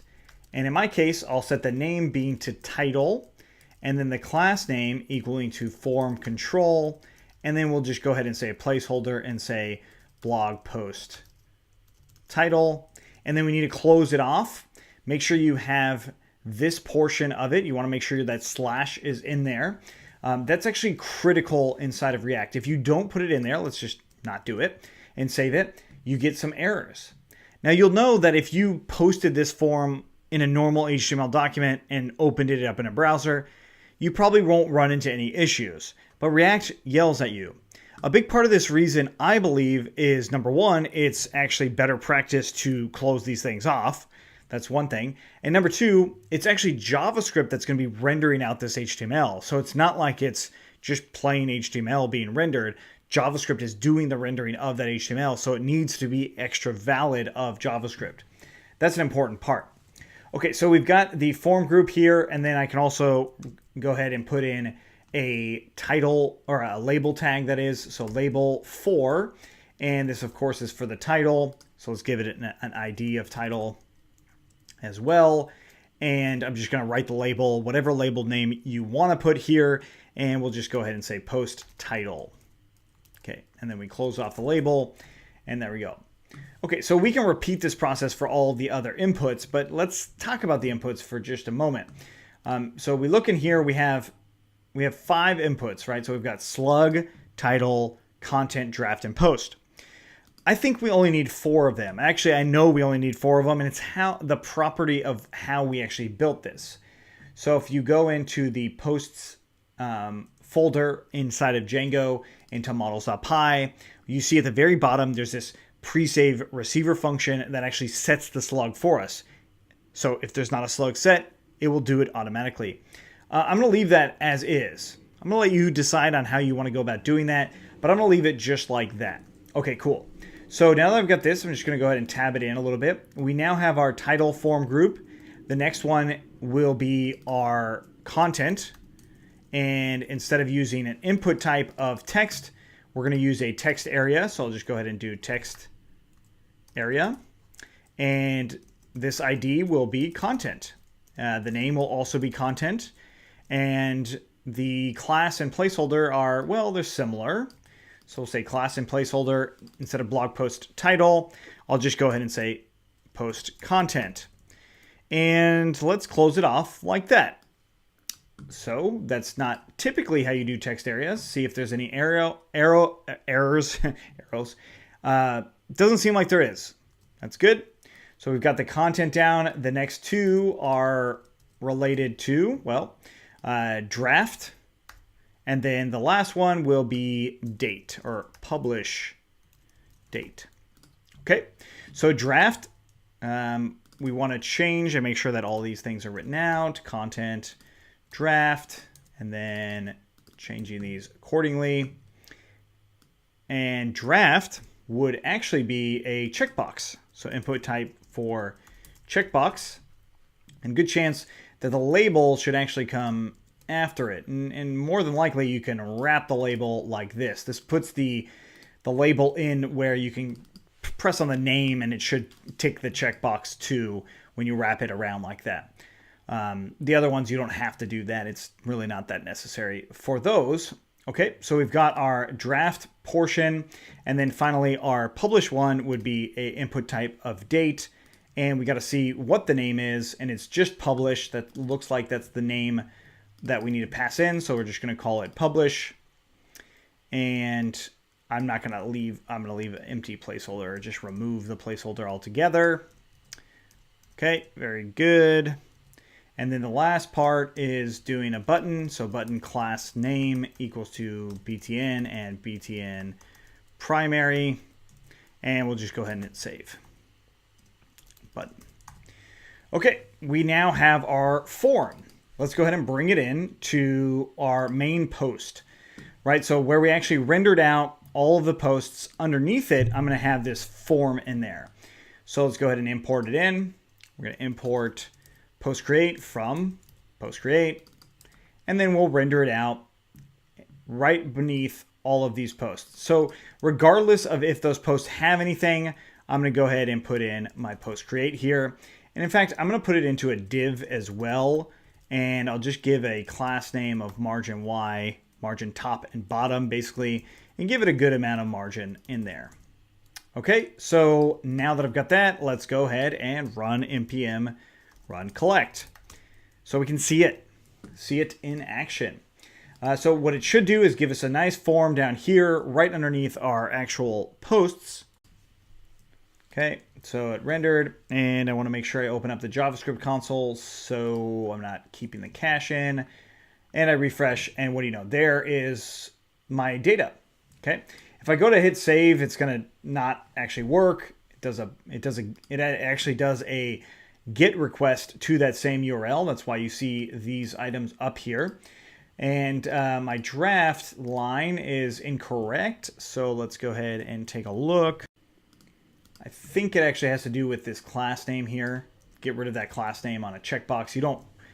I'm pretty sure when it comes to React, you don't need a class name on a checkbox, because otherwise then it will go all full length like all the other form control items there. Otherwise, it does work. So if I click on draft, it is actually selecting the checkbox as intended. So let's refresh in here, and there we go. Okay, cool. So we might need some spacing in there as well. So I'm going to go ahead and actually add a class name, and we'll just do margin right of 2. But that kind of completes our form to some degree. So what we need to do now is actually handle how this form works. We've got it rendered out, but all we need to do is handle the different events that may happen in this form. This is irregardless of Django, right? We haven't gone to the Django part just yet, with one exception. The rendering of this probably should only happen if there's actually a CSRF token. So what I'm going to do is I'm going to bring this into my rendering portion, and I'm going to grab that token, and all I'm going to say here is if there's a token. So if it's not equal to undefined, I'm going to do two things here. So two conditions, and not equal to null. Then we'll go ahead and render this out. Otherwise, we'll leave it empty. So what's the purpose of this? This is merely to say that if there is a CSRF token, then go ahead and try and render out that post create method, or the actual rendered object, right? So the rendered form, we do want that to come through, and that piece is the one piece of the Django portion of this. Now, I would say though, perhaps this is not the best method that you can use. You might actually have a method much like load posts, but to like load data about the current user, and then that data would have something in relation to whether or not they're logged in. It's just something that I'm kind of skipping in lieu of just getting this thing working. So we see our post title here. I'm going to go ahead and open it up in an incognito window, and it's gone. Okay, so does that solve the logged in problem? Maybe, maybe not, but it does solve the problem that we need, and that is we need that CSRF token when we actually send this to the database. So the next one we'll actually look at how to handle a form. So now it's time to handle the methods related to our form. So the first thing that we need to do is prevent the form from doing whatever its default action is. So I'm going to go ahead and say that we want to say handle submit. And it's going to pass in an event, and we want to do event.prevent default. Right, so we want the form to be the default action or prevent that default action, whatever that might be. So how do we actually hook up this method or function to the form itself? Well, we can do something like on submit and put that equal to this.handle submit, that method. That is almost there, but we actually have to do one more thing, and that is override the constructor for this component with props and super props, and then we have to bind this actual method to this component so that it does pass the event and the component itself is still registered. So this right here, this is referring to the component and not to whatever the handle submit would be, which might even be referring to the event. So this just makes it work, right? So right here, we actually have a way to prevent this form from doing anything. Pretty cool. So it doesn't actually work at all. And something you might have noticed is when you type on your form, it seems to work, right? I seem to be able to type just fine. But there's a little bit of a challenge, and that is, well, how do I actually get each one of these fields data?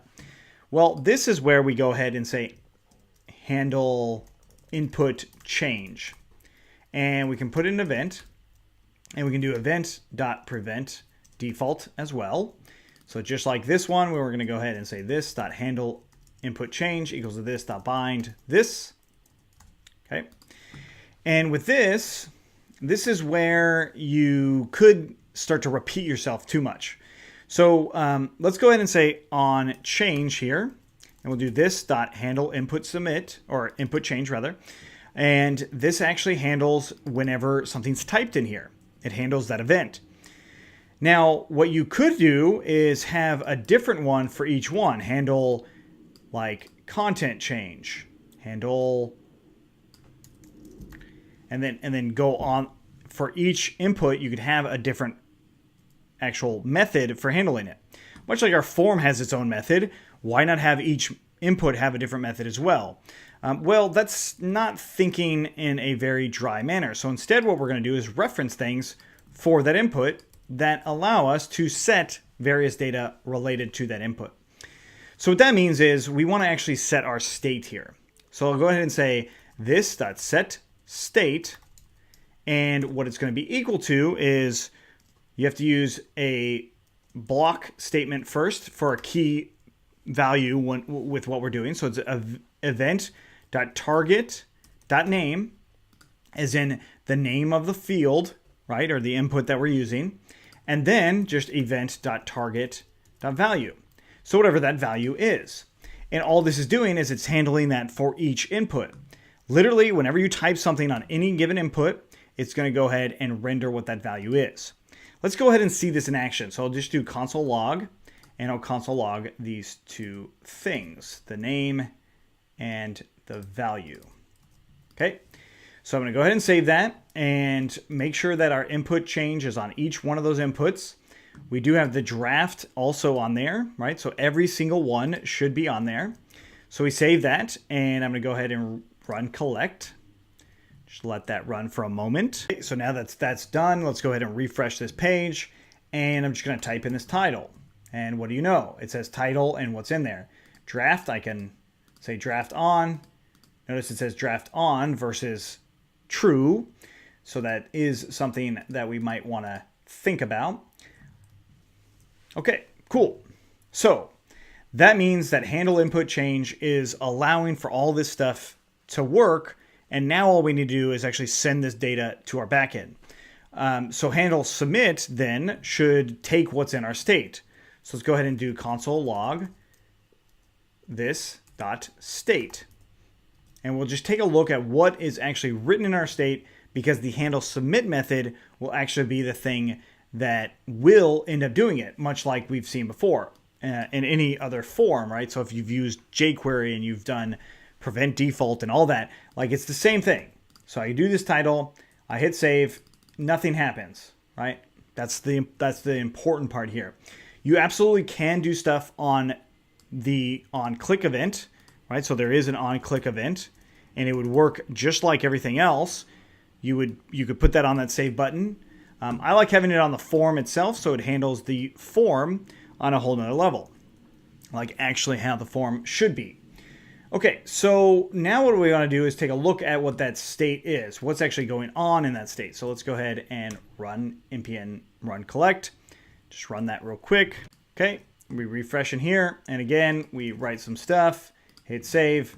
It gives us our state. It shows us title, but it doesn't show us any of the other things. So what I want to do is just add in stuff like required equals to true. I think required is actually equal to required. I think that's the actual semantic way to say it. We want to do that on content, and we also want to do that on our publish date. So the publish date and draft, the backend doesn't actually take those into account together. They're separate. They're treated separately. So if it is a draft, then it stays a draft, regardless of if the publish date has been passed. That's one thing that the backend for sure has. Okay, so I'm going to run collect again, and then I'll try and run this form, and it should actually run an error saying that, hey, this was a required field. It won't let me submit it, and this is coming from the browser itself, not necessarily from React, as we see here. So I fill out this field, I hit save, fill out this field, I hit save, fill out the last one, right? Cool. So there we go. And now we've got our data. Okay, great. So a couple things here that I do want to have, and that is inside of my data. So this is going to be my data. I'll just go ahead and say let data equals to this dot state. I actually want to make sure that I'll go ahead and say if data date, or rather data draft equals to on, then data draft equals to true. Otherwise, data draft equals to false. And let's console log that data. Run collect. So this allows us to have our Boolean value coming through because our backend, our API, that's what it's expecting, a true or false value.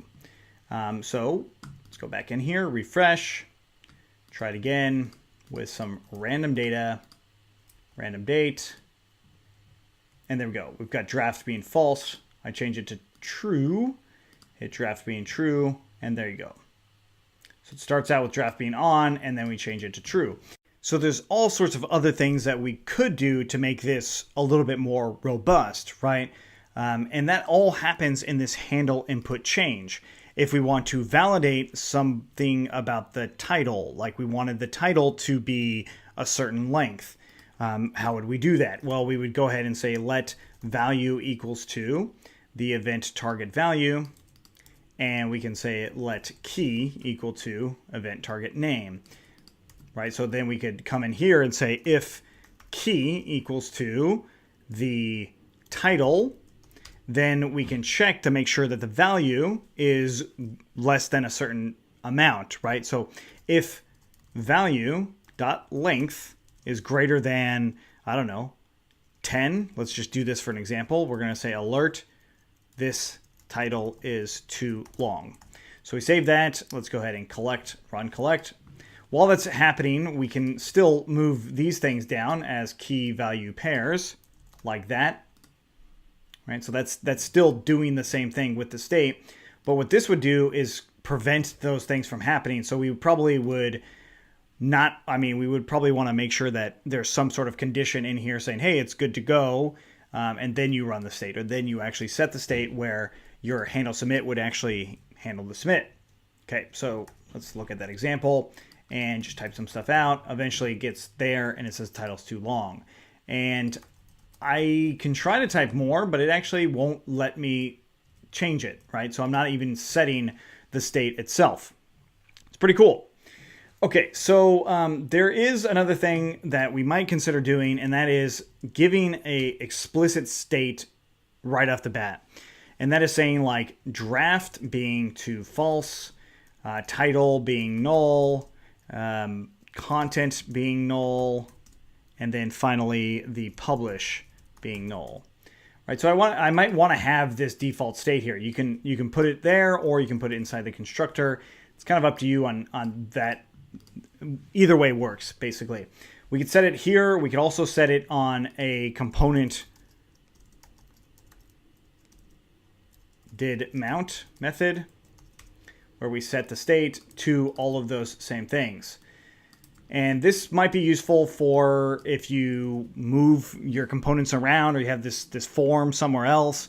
It might be useful to have it set as a clear state right off the bat, always. You could also set it based off of something else, right? So you can update things with this form as well, which is something we're not going to cover just yet. But we now have a form that actually works. It's ready. And all we need to do now is actually send it to our backend. That's something we'll do in just a moment. But if you have any questions on this, and let us know. There are all sorts of things you can do with forms to make this better. I will say that for sure. And there's things that the backend will also do to make sure that we're not running into these issues with this length problem. Obviously, 10 is probably not a great start for, a length of a post. Maybe it's 120. Maybe it's something different. It's kind of up to you on how you actually validate those things, because it's your application. You should build it for your users and what the use case is. So I want you to stop now and experiment with these methods. The onClick, the onSubmit, the onChange, and see if there's different ways you could go about actually alerting values. I will give you one more hint that you might want to play around with.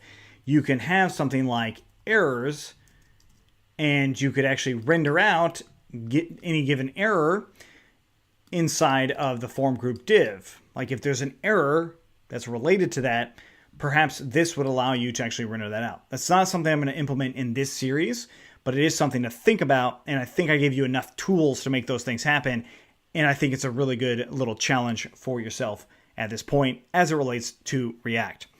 Thanks so much for watching. We'll see you in just a moment. All right, so now we have all of the ability we need to actually send this to our database, to our backend. We have a way to do all of it. We just have to bring it all together. Now, in post.js, we had something in here called create post. This thing, I'm going to go ahead and cut out. Create post, and I'm going to bring it into post create and literally paste that entire thing in. I probably need to bring in the cookies, so we need to do that import for cookie. Bring that one in, paste that. I think we also need to bring in our fetch call, so let's go ahead and bring that one in as well. Okay. So now we have literally everything we need to send to the backend. This is not the data we want to use, though. We've already talked about this data. We've already built this data, and it's actually already with our state. So we've got our handle submit here. And literally, I can come in and pass the data to the post, right? So I can do create post and not have my own dictionary coming through, but instead just passing that data in, stringifying it, and then running through with that data. So all we need to do now is this.create post of the data, and that's it. So this should actually run through with the data for me. Again, this condition is really important if we want to keep track of what that draft is. And the next thing is just seeing what happens when this is created. So I'm going to go ahead and clear out much of this form after it's all done. We don't actually have a way to do that yet, so that's something we'll have to do in the next one. But I do want to see what the response data is going to be, if it actually even works. So let's go ahead and save it. And we actually have to run the collect method again, of course. This is one of those challenging things of working with React and Django at the same time, because a lot of this user interface stuff for React could be done outside of Django. And then when you need to integrate it with Django, you could come back and actually implement all of the areas that it would need to be integrated in, right? So a good example is that create post method. We did everything that we needed to do before we integrated it. And that would be something you could just test with npm run start and then just pretend like it's working as if it was a live thing. Okay, so we refresh in here and we've got a new blog post title. Let's go ahead and just say Tesla is awesome. We're gonna not give it a draft, and then the publish date is going to be today or yesterday. Hit save, and we got our URL. Tesla content is awesome. All that stuff. It gives me my username, everything. What is this saying? Well, let's refresh in here. And what do you know? We've got Tesla is awesome. So it's actually showing me that that blog post was created. New post, another more interesting one, whatever. Publish date is 2018, 2017. Need to make sure it actually publishes. It's not showing me anything. I refresh in here, and there we go. We've got a new post actually showing up. Okay, so how do I actually do something with this? There's a couple things I still need to do. Number one, that is, I need to handle this response data and bring it into this list. Number two, I want to clear out this form after it's completed, after it's actually finished this response. And for now, we're not actually going to worry about the alert or the error itself. I'll just go ahead and just say alert error, or rather an error occurred. Please try again later. Something like that. We're not going to handle the error handling. There's just a lot that you could do there too. And that's not really specific to the Django React integration. Okay, so we need to handle this response though. This is more critical than making the error feel better, right? So it's more critical that we handle the response data in a way that the user may expect. How I would expect it to happen is to fill out this form and then that content going into this list. I wouldn't want to see it any other way. So that's something we need to do. So the first thing I want to do is communicate our child element to our parent element. That is, how do we actually have our form send some data back to the component that's rendering that form? So let's look at what I'm talking about. In posts.js, we actually render out that create form. It's right there. What I want to do is I want to allow that create form to push some data into the post list that's up here. All right, so how is it that I go about doing that? Luckily for us, posts itself is a state. That means we can change it. It's not a property of this particular component. It's a state. Since it's a state, we can do something to that state. And with this post create, we can add a property that sends some data back. What do I mean? Let's go ahead and see. I'll go ahead and say handle new post. And this is going to be the post item data. Not to be confused with like a post method. So post item data, that's why I'm calling it that. We're just going to go ahead and console log what that is. Post item data. So we've already seen something like our create method where we had, scrolling down, on submit. We handle this stuff, right? So that's an event. That is a built-in event. Well, how do we have our own events? Well, we just make them up. Posts, in here, I can make my own event emitter by saying new post item created and setting that equal to something such as this.handle new post. Now, this isn't anywhere, but I added it as a property of this component. So that also means that with this handle new post, I need to actually bring it in here, just like we've seen before. Okay. So it's similar to like that on submit in the sense that this actual element is going to be calling it. That's why we need to bind this to it, right? So it's not something else on this component that's calling this. It's an element in the rendered class that's calling this, right? So the sub item is calling that parent item. That's why you need to bind them together. That's just another way to think about how this works, right? So the form itself would be calling this method, which is why we need to bind it to this component in this fashion. That's going to come with using it a little bit more, maybe reading up on the docs and just playing around with it on not including it and then including it and seeing how all that works. Okay, but now, again, we had this property that we added of new post item created. Well, with this property, let's go back into my post create, copying the name of this property, and inside of the response data area, so this console log, I can actually say something like if this.props.new post item created, then this.props.new post item created, and response data. Now, this is where we might get a little confused on this. We want to make sure that I'm using this component. So again, up here, we said this component. So I'm just going to say this comp.props. And we literally can call it with our data because it is a method that we just wrote in here. And honestly, even if that wasn't there, like if it was like that, it just wouldn't be called. That's it. Like, because the post create method, the child element, the child component, knows that the parent component didn't put that property on there and therefore won't call it. It's pretty cool. So this is the child, post create is the child, and it's sending that response data back up to the parent via this property. It calls this property because we declared that it's going to be a method, and then literally we make a method in here that will handle that data.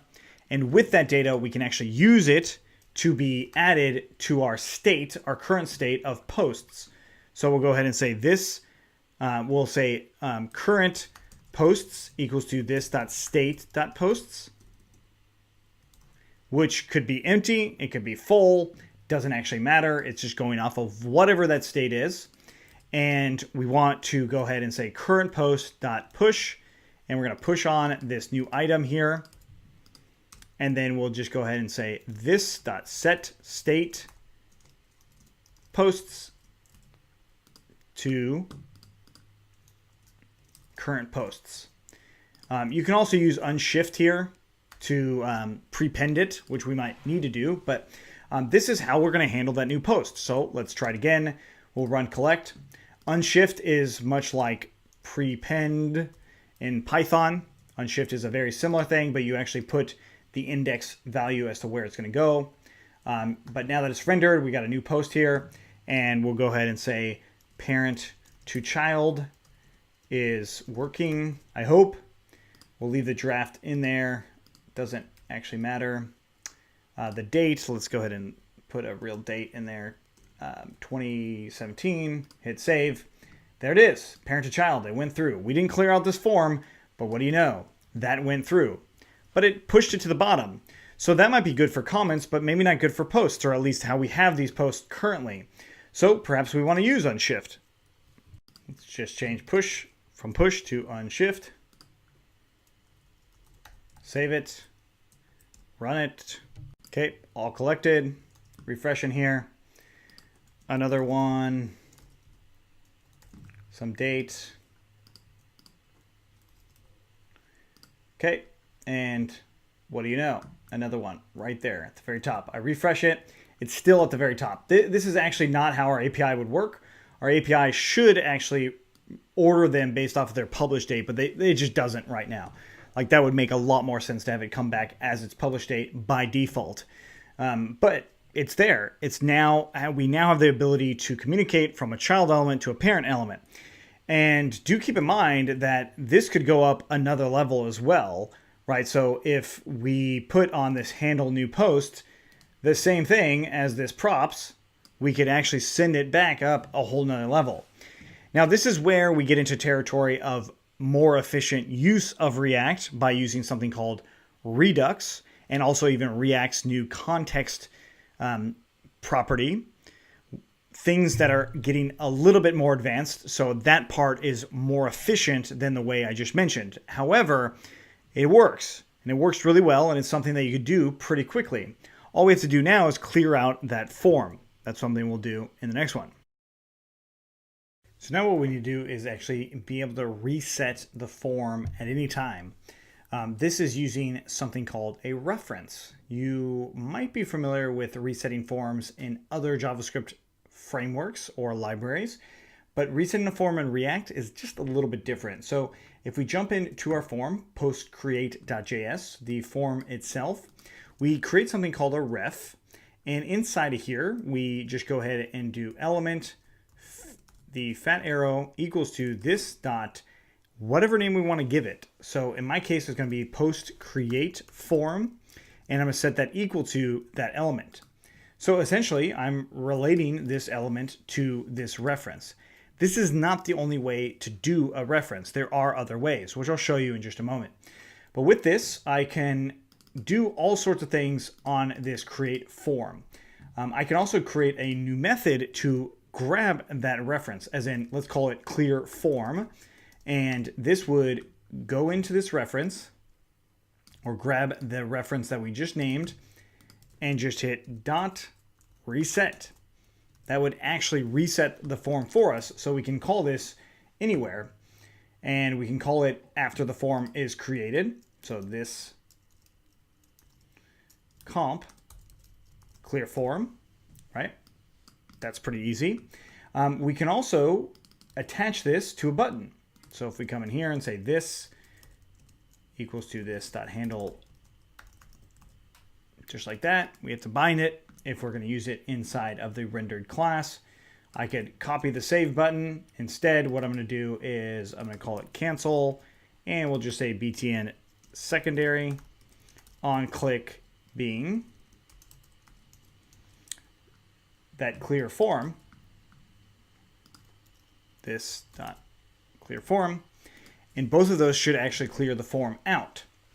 Now, I did mention that we can use reference in another way. So if I come up to my constructor here, I can create a reference. Let's go ahead and say this dot post title ref, and we'll say this dot basically what are we going to call this? It's actually not this dot, but instead it's react.create ref. So we're creating a different kind of reference here. And we can come down into our post title and put a reference. Let's actually put enter here so we can see these things a little bit cleaner. Don't worry, when it goes to build it, it gets rid of all the spacing. This just makes it a little easier to read. So what we want to do is put a reference here, and it's this dot post title reference. So what we can do with this reference is we can actually focus in on that text when, let's say, the component mounts. So we can say something like this dot post title reference dot current dot focus, and that will bring us right into that title text, and it will focus into it when this is mounted. So let's go ahead and try those two things out with our npm run collect. While that's running, the reference for the actual form itself is something you'll probably use more often than you would use with this, in my opinion. Actually, you can do other things with this. You can also do another version of this clearing the form out, which I'll show you in a second, but it would be related to those references themselves. But let's go ahead and refresh in here. What I see is, notice how this is focused. This is actually in focus right now because of what we just did with that reference. And if I type some stuff out and hit cancel, it clears everything out. Notice it's saying, please fill out this form. That is happening because of where that button exists. By default, it's actually treating it as a submit button. So we could, we could move it outside of that form, and it's not necessarily going to do that. We could also do something a little bit different than that, and that is come in to that actual clear form and say event, and literally just if event, then event.prevent default. That's it. That will actually handle that problem, or not really a problem, but it'll handle removing that as an element. I mean, it does clear out things still, as we see, but it's not necessarily removing it as an element. But one of the questions might be is like, is it actually changing the state? That's something I will leave to you to see if this actually changes the state, as in what's already written inside of those forms, because they are being changed when we did the handle input change, right? So this actually changes the state. The question to you is, does this clear form change the state as well? I'm not going to answer that for you. I want you to test it out on your own. But I did mention that there is one other way to change these references, and that is by, let's say, for instance, we called it something different. Let's say clear form refs, something like that. It could also be the event. It could do all that stuff too. But in this case, all you would do to clear each input out is the first thing is you'd actually have a reference for each input. So each one that you wanted to clear, you would have a different one for that. And then you would just do .current equals to an empty string or null. That will actually clear it out as well. But it doesn't reset the entire thing. That's why you would put a reference to that actual form itself. So again, you would come in here and you would say this post title ref, and then this post content ref. And then again, you would have a reference for that. And it would be much like that. And then you would come up here, and in the constructor, you would still put it in there, react.createRef, like that. There are shortcuts and different ways on how to create references, like I just did. There are different ways to do it, but this is a way that you can do it, and that is yet another way to sort of clear a form based off of references. I think this way is a little bit cleaner and a little bit easier to set up. But again, that begs the question, does it actually change the state? That's something I'll leave for you. If you have any questions on this, let us know. Otherwise, let's keep going. It'd be really nice to have our publish date already pre-filled for us, much like what you see here. That's actually really not that hard to do. We're going to use a package called Moment. So using Moment, we'll just do npm install moment --save. And this allows us to create an object that we can set as a value for our publish date. So if we bring these things out, we can preset a value in here. Now, of course, you can just write out value and set it to something like, so we could say value equals to the date that you want to use. So let's do 2018-06-04. We save that, and let's just run collect and see how that might come out, if it even works at all. All right, so that's our preset value that I'm writing by hand. Moment should actually change that for us. All right, so I refresh in here, and there it is. So essentially what I need to do is I need a string that's in that same format, and I believe it actually adjusts depending on where you are in the world. Like, it'll actually show you the correct format. Notice that I put it in year, month, day, which is more of an international format, but yet it formatted it for us in the US, where we do month, day, year. So to use Moment, it's actually really simple. We're just going to go ahead and import Moment. So import Moment from Moment. And then down where we render it, we can just go ahead and say constant today equals to moment.format. And we're going to do year for capital M's, that's important, and then 2 capital months, and then 2 capital days with the dash in between. So this should actually create it for us, and that way we can come down here and just put in the curly brackets and today. That will give us that correct value. Now, if you were using this to update a actual post, you can pass in a date object here. So we can actually do something like new date. You can do it either way. You can leave it empty, or you can pass in a date, and that should give us right now and today. So I'm going to go ahead and run collect, let it do its thing.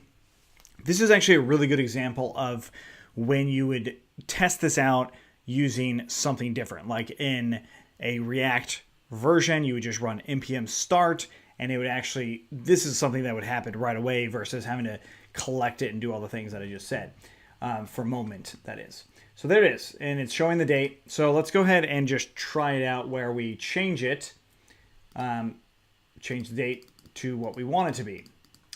It didn't work. Right, so it actually set the date, but down here it's showing a different date from that change, but it's not actually showing it on the publish date. So what we want to do instead is on this component did mount is we want to set that date there, just like that. So when it mounts, it sets that publish date, whatever it is, and then instead of today being this way, we would change it from today to being publish, and we'll set it equal to this .state. Okay, so then down here, instead of today, it's simply just publish, and it should actually change based off of our state, because up here, when we run our key value pairs, that will also change. The date should also change there as well. So let's go ahead and run collect just to make sure that all of this is working accurately.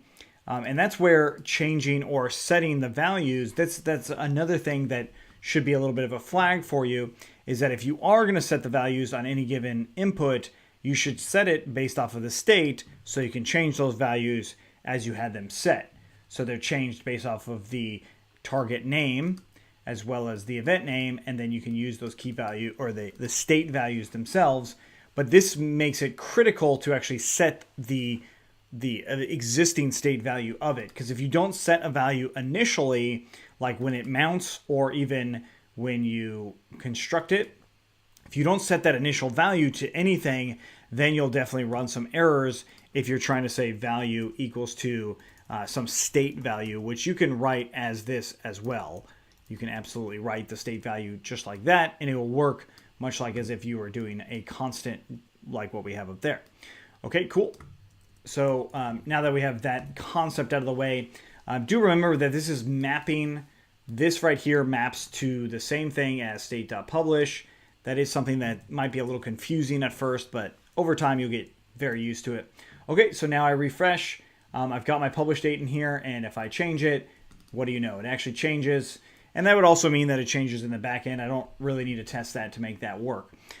So that's actually pre-filling some of the data, as well as like one of the more annoying things was actually selecting that date. It was annoying recording it, let alone what it would be if I was like actually posting blog posts all the time and I was trying to set this date. That would also be rather frustrating. All right, so that's it for this one. Let me know if you have any questions. Otherwise, one last thing though is Moment is just one of many apps that can do this, or one of many components or libraries that can do this. It's not the only one. It's just one that I found really easy to use.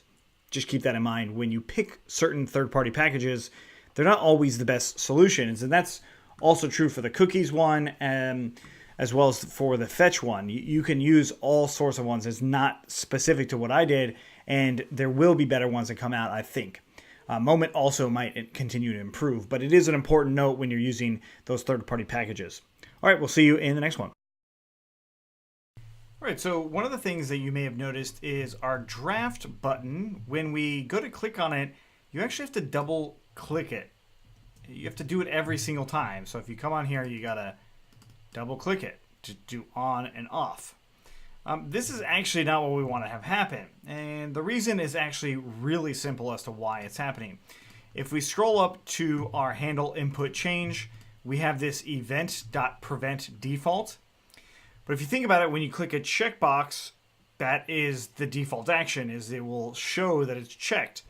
So we want to not prevent that. Although the other inputs, perhaps we do want to prevent them from doing any default action that might occur. So I'm going to leave that as is, and instead I'm going to come in here and make a new one. We'll say this dot handle draft change equals to this dot handle draft change dot bind this. And that also means that I need to actually create this method, and we'll leave the event in.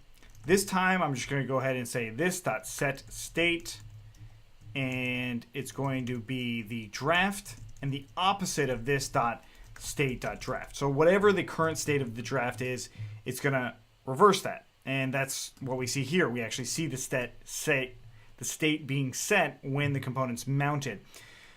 So given that I'm going to be changing the event to this, coming down into our input, I'm going to change it right there.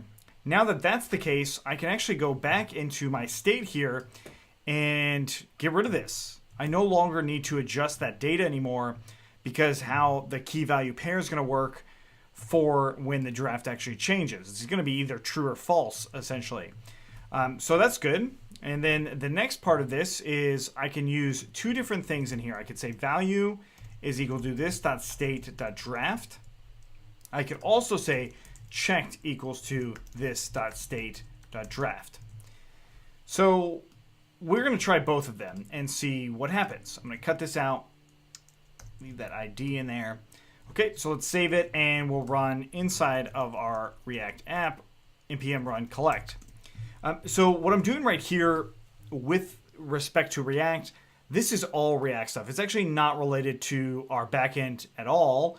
The only reason that we're doing this inside of Django is because it already exists there. Realistically, these sorts of actions you would test with npm run start and do all of this stuff prior to integrating it with your backend. I just wanted to show you how to make changes down the line after you've already done all that stuff. Okay, so now that we've got that changed, let's go ahead and click on here. We've got our draft. It is working, or it seems to be working. It's possible that we had an error, and we did. Okay, so we do have an error, and we said something about the data. Yes, so I actually accidentally commented that out on the submit portion. So let's go ahead and just keep what we need there and get rid of any other console logs that we don't really need. Okay, so I'm going to save that, npm run collect. And this error that I just did won't be a problem if you're testing React a lot prior to the integration, because a lot of the integration stuff is separate from the user interface stuff. And this is an example of a user experience part of the user interface. Okay, so now that I've saved that and we go back into Chrome, we refresh in there, I hit the draft, and what do you know? Now I can only click it once and it works. So I actually, if I click on the rest of it, as in the form group, nothing happens. It only happens on the label and the input as well. So something you could do is you could actually create a button, or you could assign this to the div class itself. You can create a button that does on change as well. So let's just simulate this as if you were doing something different. So this time it says on click, and we'll go ahead and say toggle draft. Okay, so this on click is going to allow the default action to happen on this button, which may or may not be something we want to happen, because oftentimes inside a button inside of a form will be assumed to be of type submit. That often does happen. So we actually need to add one more level to this onClick event, and we can do it like this. So we use fat caret, and we say event.prevent default colon this.handle change, call it, and then 2 curly brackets. So this is how you can actually run that event in line without actually creating a brand new one. So essentially just doing the prevent default in there without passing anything to the handle draft change, because the handle draft change does have an event being as an argument as the parameter, but it doesn't really need it. We can completely ignore it now because the event prevent default is happening here. That part's pretty cool. Okay, so let's collect this again. Great, so now that's done. Let's go ahead and refresh in here. And let's go down to that button, and I'll hit toggle draft. Doesn't seem to actually be calling or doing anything. And the reason for this is value right there. So if we change that to checked, this will actually show the state as it is. And it doesn't really matter if you use value or checked or even both of them, but it does matter if you try to have a different place actually handling the click event. To show that it's actually checked. That's the point of that. So this is also, having the checked is also important if we were updating something. That would be important as well. Where like in the input class we have this value here. It just works differently than like a date. The checkbox works differently, and so would a radio. Okay, cool. So if we refresh in here and come down, we've got this toggle draft now, and it's working. We click on the thing, all of that is working. So that's pretty cool. So that actually means that I can use this button instead of having the input, right? That's awesome. I think that's pretty nice as far as a feature is concerned. And then also it's also good to see how we can prevent things from happening in line, but yet still calling the change that we need, right? So still calling the draft change or any sort of method that's in there. And this also means that I can actually get rid of this event clause altogether. We don't need to even register it. I mean, it is passed, but we really don't need it. I will keep it in there because it is important to know that as a beginner, certain things do happen and they do come in. Okay, so that's pretty much it. I mean, we now have our data based off of a different kind of checkbox, and this is probably what you would use going forward. You wouldn't use the other method that we had, although that method works. It's just not as effective as this method, especially because of using a button in a different area. Cool, so if you have any questions, let me know. Otherwise, let's keep going. So we're getting really close to getting to the update and delete methods for our actual post. But before we do that, I want to actually have a detail view for any given post itself. And that's actually where we will handle update and delete as well. But before we can do that, we actually have to know how to do some routing in React. That is, understanding what the URL is currently and then rendering a component based off of that. So we're going to be doing this using something called React Router DOM. This is a third-party package that allows us to do this routing in a much more simple way than I found otherwise. There's probably other packages out there that are really good. I've just found this one to be pretty awesome.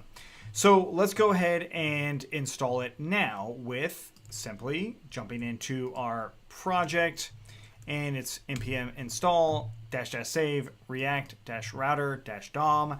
This will do all of the routing for us. So now that's running, what and where we need to do the routing is inside of our main app. So what we want to be able to do is render out this post at any time. That is rendering out whether it's the actual list of posts or the detail view. But by default, if it's ever embedded anywhere on our site, it's going to give us that list view by default coming off. Of course, there's things that we could improve and change, but that's not really the purpose here. The purpose is to actually get our routing up and working. Okay, so now the router is installed. Let's go ahead and do some imports here.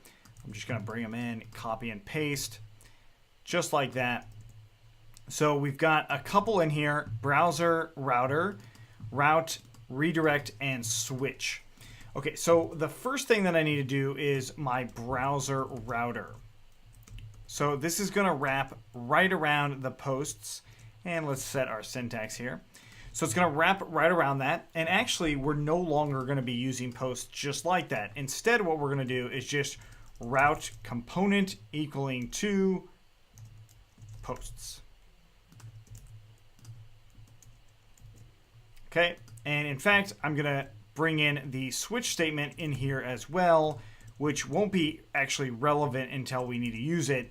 But what this is doing is just giving us a default, which is our original default of post. That's the original component that's going to be rendered for this app. Do keep in mind, we did mention that there's ways to render different components in general, but this is about rendering one component and taking care of the routes related to that component. So this is giving us a default. It's not actually worrying about any route, but it gives us a default route, so it should work anywhere. So let's go ahead and run npm run collect. While that's collecting, I'm actually going to jump into Django, into our URLs on our posts. Actually, let's just go to our main Django URLs here. And we have this template view for React. I also want to do posts. And I'm actually going to make a regular expression, so repath. And we're going to use repath here. And it's going to be anything from posts and beyond. Okay, so this should actually match. I believe it will match everything from posts and beyond that.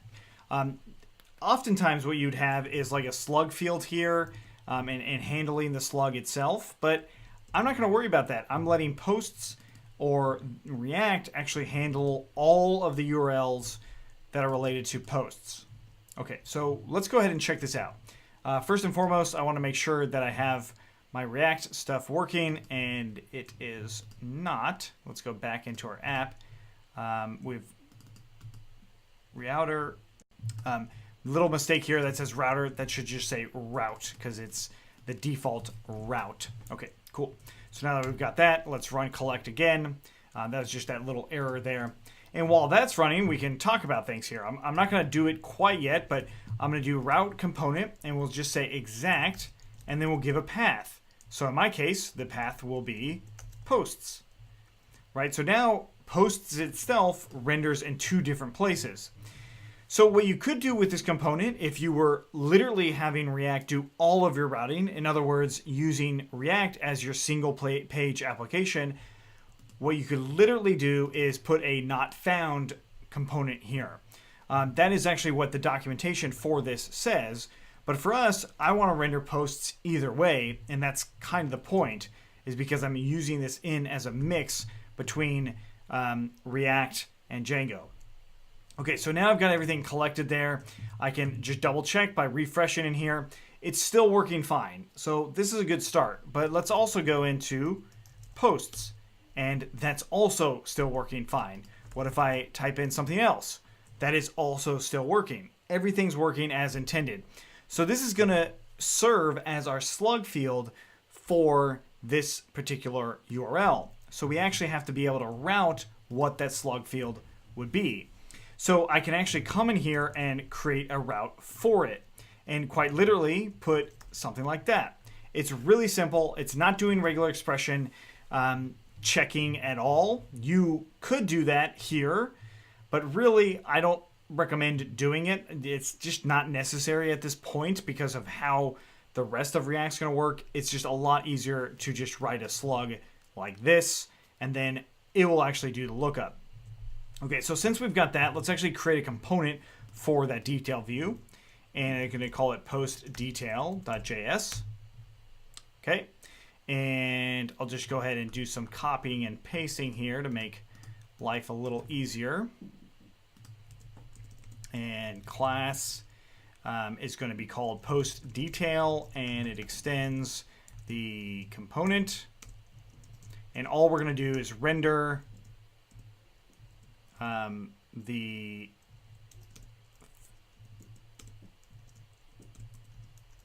slug itself. Okay, so to get the slug, I'm going to first off do say const slug equals to this dot state. So to get the slug, we do something called component did mount. You've seen this before. Oops, let's make that a lowercase c. Component did mount, and then all we need to do is check if our props have a match. So this is related to the actual router or the browser router itself. So going back into our app, it has to do with this. So the prop that I'm about to grab is related exactly to that and the routes that are laid forth.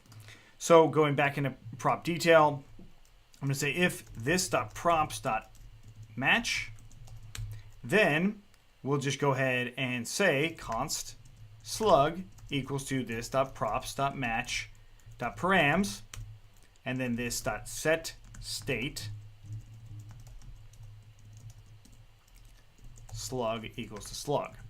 Okay, so this allows me to have that as the slug, and then I'll just do a p class in here of that actual slug, and then close off that p class, or p tag rather, not p class.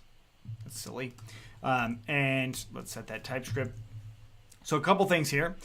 This is looking for that router match, and if it finds it, it's looking for the parameter of slug. And of course, I named that parameter explicitly slug. So if it was ID, you would change the other one to ID.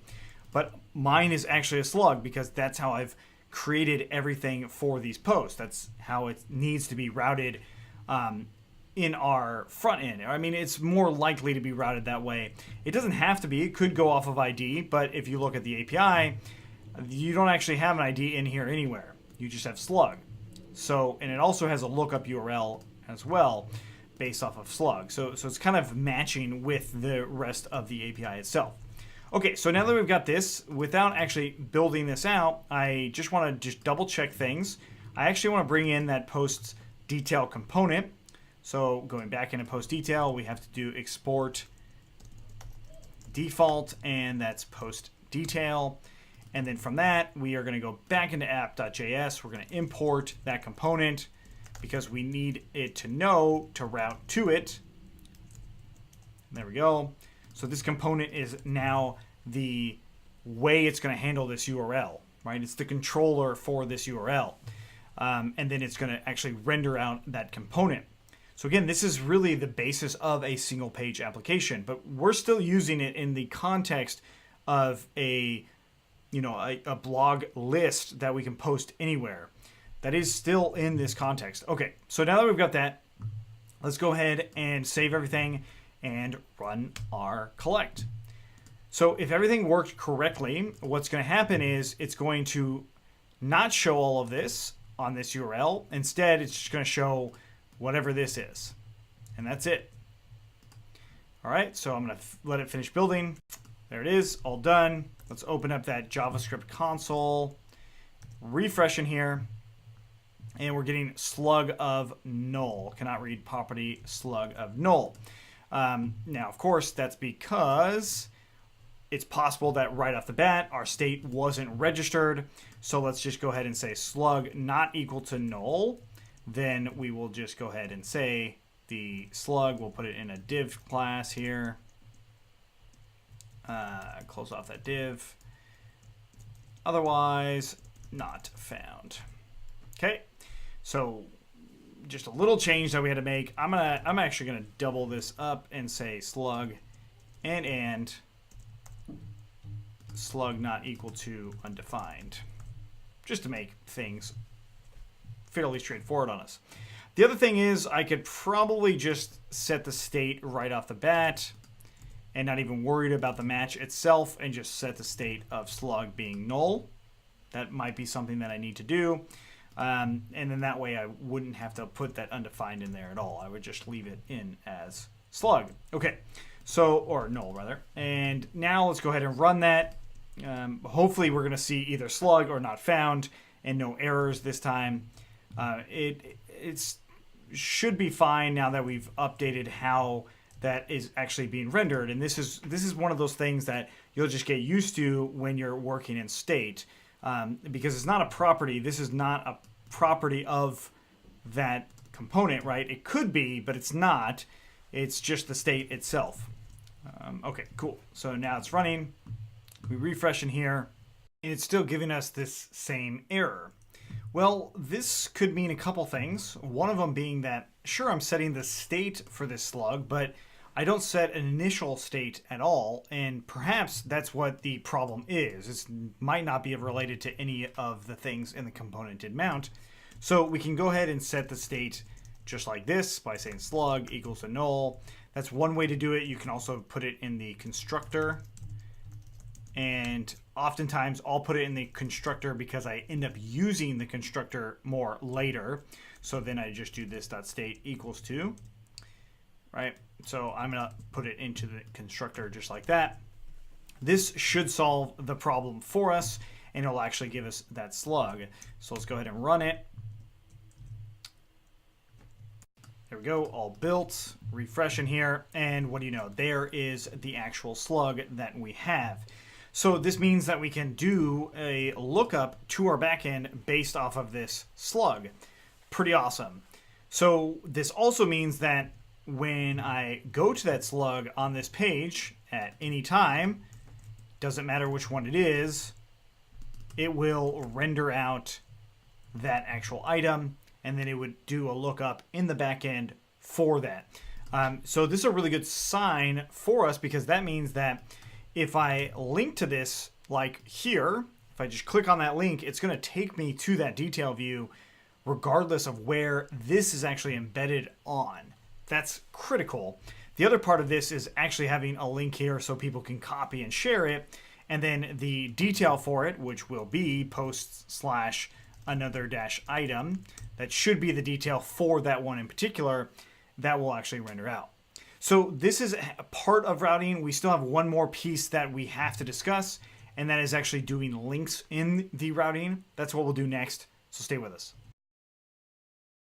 Now what we need to do is actually create links or hyperlink references from the React Router DOM package. We have to use that one to actually do these links. That's just a built-in feature of it. There are other ways you could do it, but I would recommend using the React Router DOM so you're not necessarily re-rendering React every time. Okay, so what we are going to do is jump into our posts inline. So post inline, this is where we're going to put the link. We're actually going to put it just on the H1 tag. This allows us to be able to jump to that page, right? But what you might be familiar with is doing something like a href, and then in case of, you know, React, we can use something like this with the backticks, and then like posts slash and then $ post.slug. This gives me that URL that you might end up wanting to use, and then we put it around the actual title. Right, so that is actually the link to where we want it to go. We want it to go to posts. That's where the detail view will end up being. But we don't actually want to use this href tag, because what React will start to do is actually cache these things. And especially if we end up integrating something called Redux, that will actually really cache our system, so we don't have to constantly be pinging our backend, but it would still dynamically work. So to use the router, the router's built-in method for linking will override this itself. So you want to keep this in mind. If you end up using this router, you have to use this link. It's the best way to do it. Otherwise, you're going to run into potential lag in the rendering process, which that's something we absolutely want to avoid. So import link from React router DOM. And then link itself is going to be similar to this, but instead of href, it's going, well, let's just show you. So it's basically link, and then we're going to go ahead and do 2 and put 2 curly brackets in there, and then that's going to be the post title, and then close off that link. Okay, so we can put this in the H1 still.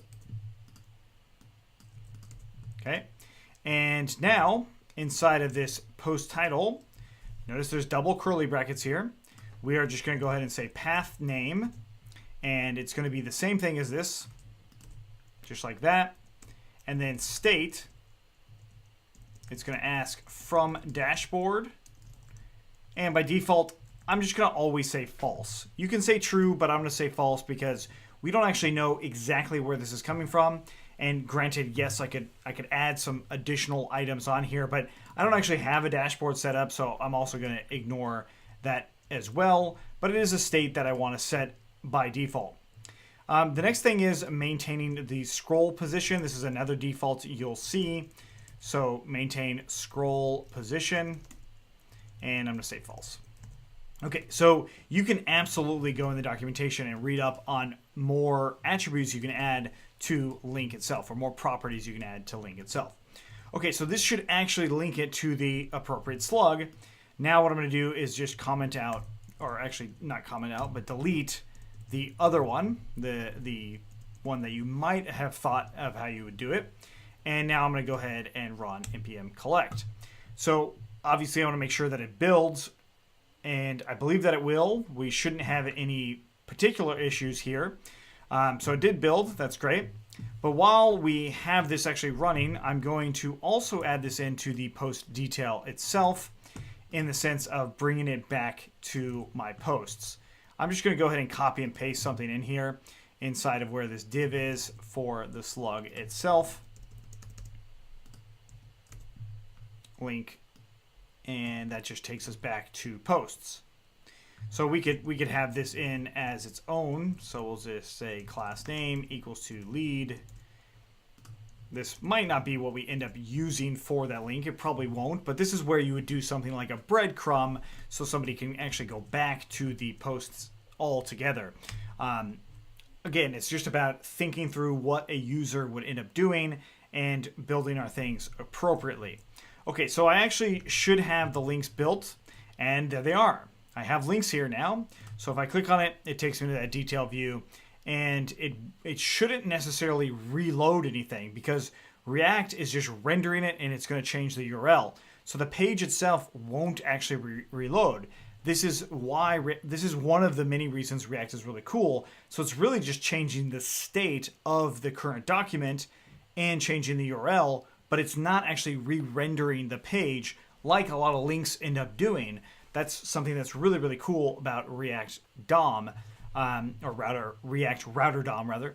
So I can click on it and it actually brings me to that slug. And of course, once I actually go here, that will trigger component did mount, and that will allow me to actually send a request to my backend, look for that component, and bring it in. Really, really cool stuff. All right, so now I should have that post link, and this will bring me back to that as well. All right, cool. So that is linking in our React Router DOM package. Now we have to integrate our detail view with the backend, and we might have to augment some things on the backend when we actually look up this detail view. So if I go here, I'm gonna go ahead and make sure that, you know, what's being pulled in from the backend will be something that's relevant to this view, but also maybe I want a signal on whether or not this user can edit. So just keep that in mind. We've got this post detail view, and we already have a way to look things up by going into posts. We have load posts. I'm just going to go ahead and grab that exact same method and bring it into our detail view. And it's going to be load post instead, and we'll pass the slug here. Really, the slug is fairly important. We can get the slug from the component did mount method as well. We don't necessarily have to get it as a pass-through. So let's just leave it as that. But actually, I'm going to take that back. We are going to leave it inside of the component did mount because we have this if clause, and that just makes things a little bit easier to have that only in one place. So let's go ahead and pass that slug into this post. And how our API works is that slug actually comes through right here. And that's where the actual endpoint is. And then we want to actually have that trailing slash. That is something that we built into our API itself. So we can see that the slug is just like that, right? And if we have the trailing slash not there, it might work, but it will for sure work with that trailing slash. Okay, cool. So that's the endpoint. Very good. And what's going to come back is the detail related to that data. So much like we did with our slug, we're going to go ahead and say post, and I'm also going to have that as null. We could call it post item, but just keep in mind that it's a blog post. You know, I think you know that. Okay. And we're going to put that in as the data. That's the response data that we get. And then our set state for the component did mount, I'm also going to keep the post as null. And then if props match, then we're going to go ahead and just run this dot load post of the slug. Okay. The next thing is I want to actually have a idea of whether or not it's loading. So in my posts, I don't think I even had something related to if it's loading. I just look for the length. So there is a way to actually have loading come through. So we're going to go ahead and say done loading equals to false, or is false, not equals to, but key value pair, done loading false. Same with in the state down here. We want to leave it in as false as well. We don't need to change this one, but now in load posts, all I want to do is after it is done loading, then I'm going to change this to being true. Okay. So with that done loading, we can actually do const done loading and set that equals to this.state. So now instead of if done loading, we basically want to just say done loading equals to true. Then we'll actually show this data. Okay, and that data is going to be related to the actual post. So again, const post equals to this.post. And now what I'll do is instead of slug, I'll just do post.slug, and we'll also just say h1 post.title. Okay, so let's save that, run collect, npm run collect. Gonna pause for a moment while that actually optimizes. All right, cool, so it's done. Let's go back into our post, refresh in there, make sure we have our console open so that cache goes away. And I'm getting post of undefined. Let's just make sure that I have everything set up. Null. Null. Okay, so we're going to have to go ahead and come in here and put a condition inside of the done loading as well. So post not equal. Oh, I see the error. It's not in here, but rather this. Okay. So the post will come in with when it's done loading. There is a chance that we need a condition in here as well. So I'll just go ahead and say post. If it's equal to null, then we'll go ahead and just leave an empty string. Otherwise, then we'll go ahead and put in all of this other div related things related to the actual post. So yeah, that is actually giving us two things here. So the main reason for these two items is instead of done not equaling to true, we would just say loading. And you could have a spinner here. You could do all sorts of things there. But essentially, this will say it's loading, and it will do that until it's done. Once it's done, if there is no post, it'll say null, and I'll just go ahead and say not found here now. So this is saying the post is not there, or for whatever reason, the data did not come through, all those things. Okay, cool. So now that we've got that, let's run that again. Make sure all these are done. I actually don't need this slug here anymore. One of the things you want to get in the habit of is when you test things out, you can leave it there for a moment, but then once you're done with it, just remove it. It's a really good practice to get in the habit of. And we get this slug error. Hopefully you recognize this now. That is in relation to how we actually did our endpoint. And of course, now we need to use these ticks.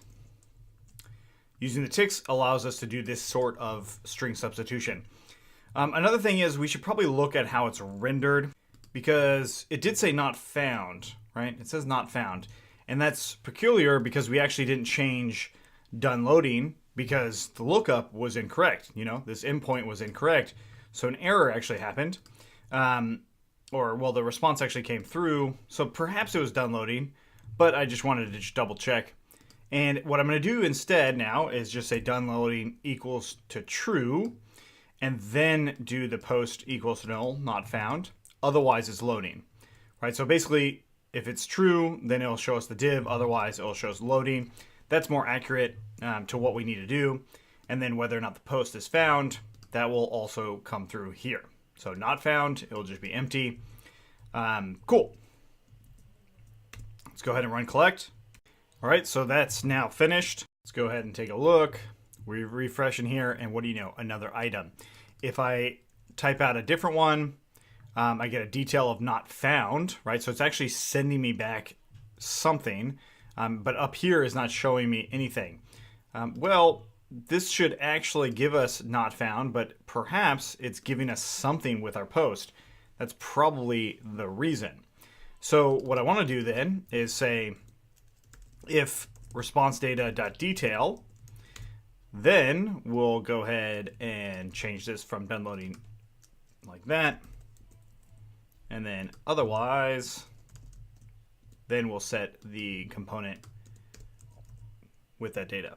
So the reason this is happening has to do with this response and the promise and how things are handled. So if we look at the response, it's a 404, so it's not actually an error response. That is just an invalid one for loading the data we want to load. So we can actually handle the error here. We can do other things related to the error handling here. But that's just not something I'm really going to discuss here. I would say go ahead and console log the response and just kind of look into that a little bit more. Okay, cool. So we now have our posts working. One other thing too, what you could do is if it's not found or if there's an error, you could just redirect it to some other view using the React Router DOM. You can run a redirect in this state where it goes to like a page not found component instead of whatever you have here. That's another option of things that you could do. And you could also do if response, might as well just tell you response.status equals to 404. We can console log page not found. Again, you can handle that however you'd like. And the reason I do response status is because response JSON is taking the body data or in a JSON form and returning that. And then this actually handles whatever that body data is. It doesn't really concern itself with all of the levels of that response. Okay, so let's take a look. I refresh and I see that it says not found, and then also in here it says page not found. Great, so it's actually working as intended because our API, the other part of this, knowing the backend, this is where things like this are important. Our API will for sure have some sort of detail coming back if there's an error. Like, so this is a field that will come back if there's an error. Now, if your API, if you actually built it differently, obviously you'd want to keep that in mind when you come through here. Like in your serializer, if there is something for detail, then obviously what I just did will not work, most likely will not work as intended, because going back into that detail, you can't do console log response.json, or rather, sorry, not .json, but status, because that promise or that data is coming from here. Okay. So if you were to handle that stuff, you'd handle it here where it occurs initially. Or you'd have a full-on method related in this component that would handle that error as well, which is also another option. But that completes our detail view with one exception. We still want to do something with our backend in the sense that when I go to my detail view, I want to say whether or not this is the owner, like the person requesting this is the owner. So that's something we'll do in the next one. So now what I want to do is add a field for whether or not this is the owner of that post. So there's going to be a few things that we'll have to do here, but the first thing I'm going to do is augment our actual React app and come in right underneath posts. I'll go ahead and say post.owner equals to true. And then we will basically put in a div here for update post. Otherwise, we will just leave it empty. Okay, so this will actually be another component that we still have to make, but what I want to do is actually handle the logic for this. I want to make sure that this portion is working. And one of those things is related to load post, whether or not our actual lookup options have the appropriate header for this URL or this person, for both. So we need to actually grab that CSRF token, and then we actually have to bring it into our headers and include it in our credentials. So I'm going to go ahead and copy that whole thing and just come in to our detail here and look and do my lookup options this way. Okay, so by default, the lookup options will not have the CSRF token. So what I'm going to try and do here is just augment it like this. So first of all, saying lookup options credentials equals to include, and then lookup options headers and xCRF token equals to that CRF token. The order of these doesn't exactly matter, so I'm going to go ahead and get rid of that lookup options there. I don't need this comp anymore. Okay, so this hopefully will actually provide our requested user to our backend. Let's make sure that I have cookie actually imported, and while we do that, we might as well have fetch imported as well. So this just ensures that fetch works, I believe, on older browsers, because some browsers won't allow fetch to work itself. So I'm going to go ahead and grab those, bring it in here. There we go. So now we have a way to load our cookie in and send that to our backend. So let's go ahead and run collect. And npm run collect. And let's now go into our backend view for this. So this is our detail view here. And with this detail view, we have our post serializer. So with that open, I'm going to open up my post serializer as well. And in here, I'm going to make a new field called owner. And this is going to be serializer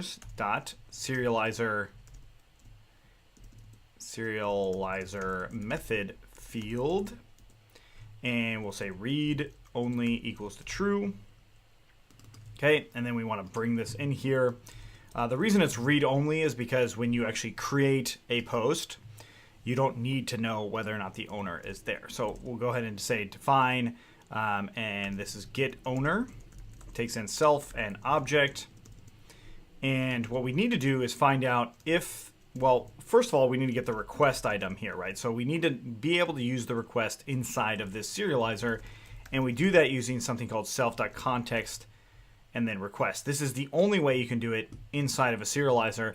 This does assume that you actually have the request in the context, which might not be the case. So we'll go ahead and print out the self.context just to double check that. And then I'll also show you a method on how you can add the request into that context. And then we'll just say if request.user.is authenticated, then we will check whether or not the object user is related to the request user. So we'll just say if obj.user equals to request.user, then we'll return true. Otherwise, by default, we will return false. So all other conditions, we return false. Okay, so we save that, and by now our collect static should have worked. So let's go back into an item that actually is our user, and what do you know? It says update post. So it's definitely working. So I refresh in here, I see my owner is in there. And if I look at my context back in here, I see that the request is actually in there with my context. So if you actually needed to provide that context or just sort of extra data for your view, or for that serializer rather, you would put it inside of this post detail API view, and you'd use something called define get serializer context, takes in self, and this will return some sort of dictionary by default. So you can return the typical value of that data by just running super like that. So this is our normal context. And we can return that back. And what I want to see here is make sure that context of request equals to self.request. Now, of course, in views, any sort of Django view built in, self.request will work. This, of course, is a class-based view. Function-based views are different. But this gives me my context for that request. But if you look at the documentation, it's actually there. Like that's a default thing. But if for some reason you are using a serializer within a serializer, you might have to add in that extra context to that serializer, just to keep in mind that you do need that request context in there to make sure that this part is working. Okay, cool. So with that being said, I'm actually going to remove this serializer context. We don't need it. But check the docs if you want to know more about that specifically. So now I refresh in here. All of these posts are this user's, so I'm not going to have a problem seeing them. So let's go ahead and just go into the admin real quick and change one of them to a different user. I don't have a different user, so I'll go ahead and make one with a whatever password. There we go. So now that original another item is now for a different user or a different owner. And I refresh in here into another item. Now I don't see it. Okay, so it's actually working for sure. And of course, if I go into the detail view for that other item, I see that it says false as well. So this is not necessarily requiring permissions. This has nothing to do with this portion right here. So building a permission, that's for the backend, right? So this permission class still holds true. Like even if it's rendered, which shouldn't be rendered, but even if it was rendered, the backend still has that extra functionality to ensure that it is the owner that's trying to do the unsafe methods, as in update, delete, or even post, so down here, that's a similar sort of thing. Okay, cool. So that's it for rendering out part of the update post portion. Now what we need to do is actually make the component. So now it's time to create our post update component. So what we're going to do here is actually replace the portion of the post detail to allow us to update this with a different component, but that different component is going to be almost identical to this post create component. So I'm actually going to go ahead and copy that entire thing into a new file called postupdate.js. We'll paste this in here, set the TypeScript template context here. And then I'm going to change this from post create to post update. And we also want to export post update. Okay, so what are the things that I for sure have to change on this? Number one, create post. It's actually not going to be create post, rather update post with some sort of data. And we'll go ahead and put things here. The other part of this is what is the actual post itself. That is something that we have to set as a property, most likely. So let's go ahead and bring this portion of it into my actual detail view here. So I'll go ahead and import post update from post update. There we go. And we'll come down here and put it in. So really, just like our post inline view, we had the property of the post itself. This isn't going to be any different. We're going to go ahead and say post equals to post. Just like that, because our post update will handle this post. Great. So now that we've got that, going back into our post update, let's go scroll down to the state itself. Well, this state is based off of whether it's empty or not. So really, we could probably update this to be based off of the property now. So let's go ahead and say const post equals to this.prop. So in props, we have the ability to grab that post, again, because of this. Okay, so we'll say if props or post is not equal to undefined, then we'll set the state related to it. Otherwise, we will set that default state or that original state, okay, from the detail or from the create view rather. Okay, so draft is going to now be post.draft,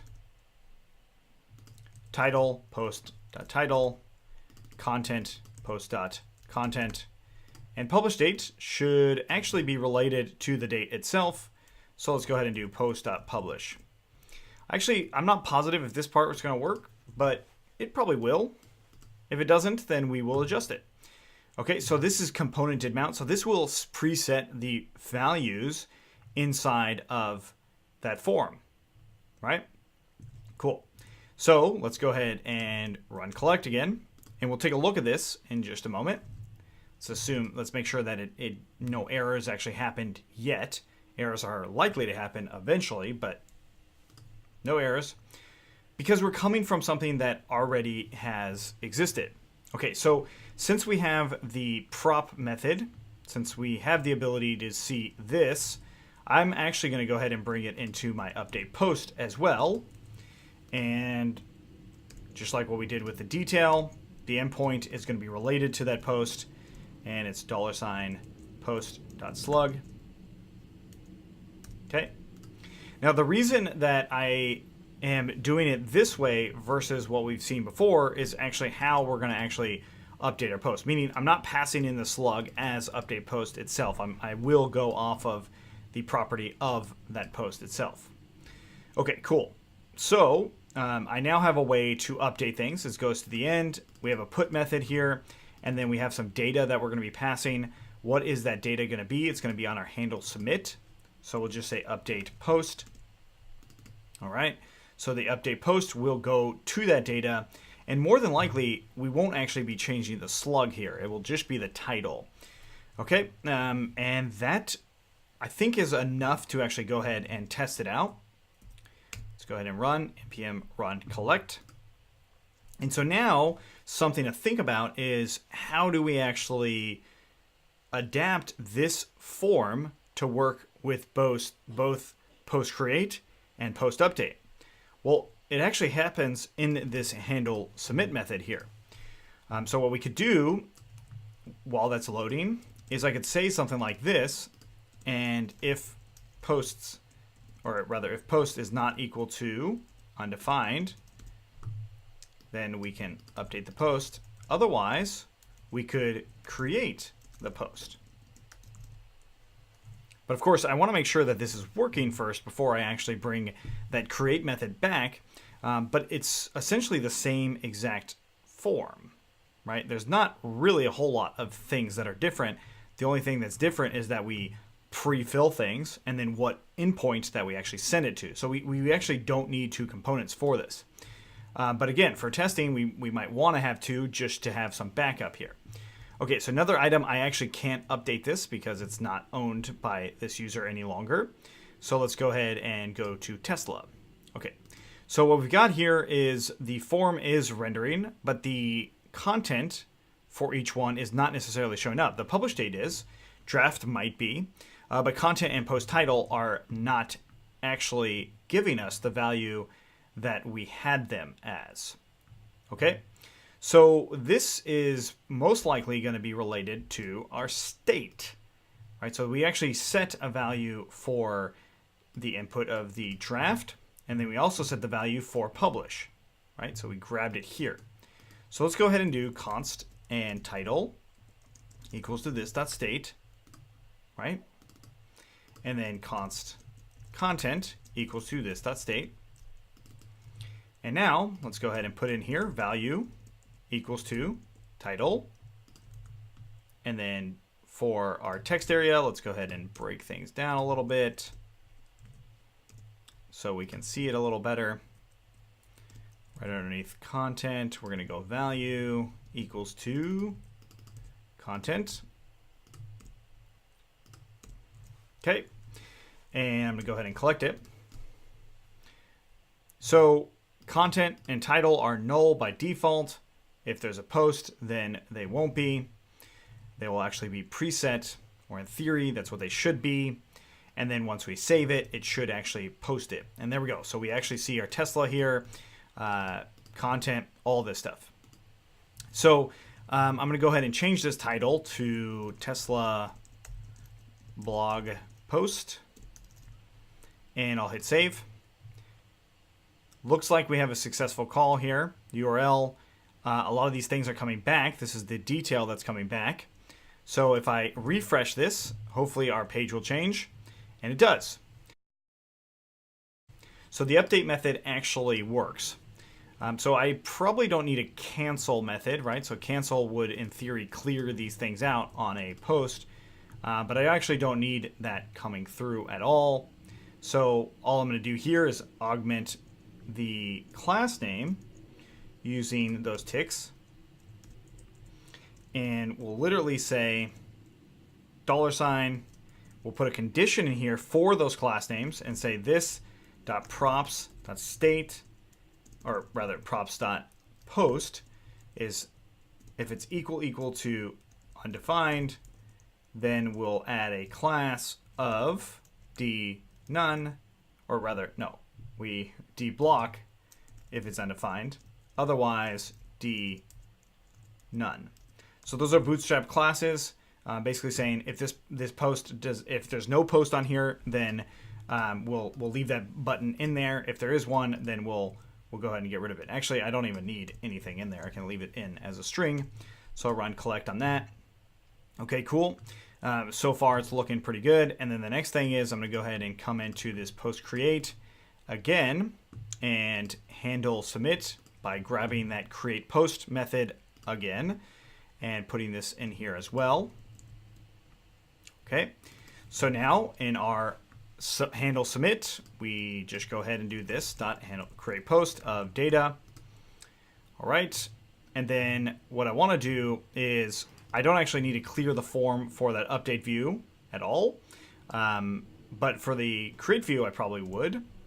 And then I also need to make a new prop saying post item updated. So post item updated. And this will be for my actual post item itself. So this will send it back to the wherever the update view is. So let's go ahead and create that on my detail and say post item updated equals to, handling this. So we need to actually handle it. Let's bring it into our constructor by saying this dot handle post item update. Call it that.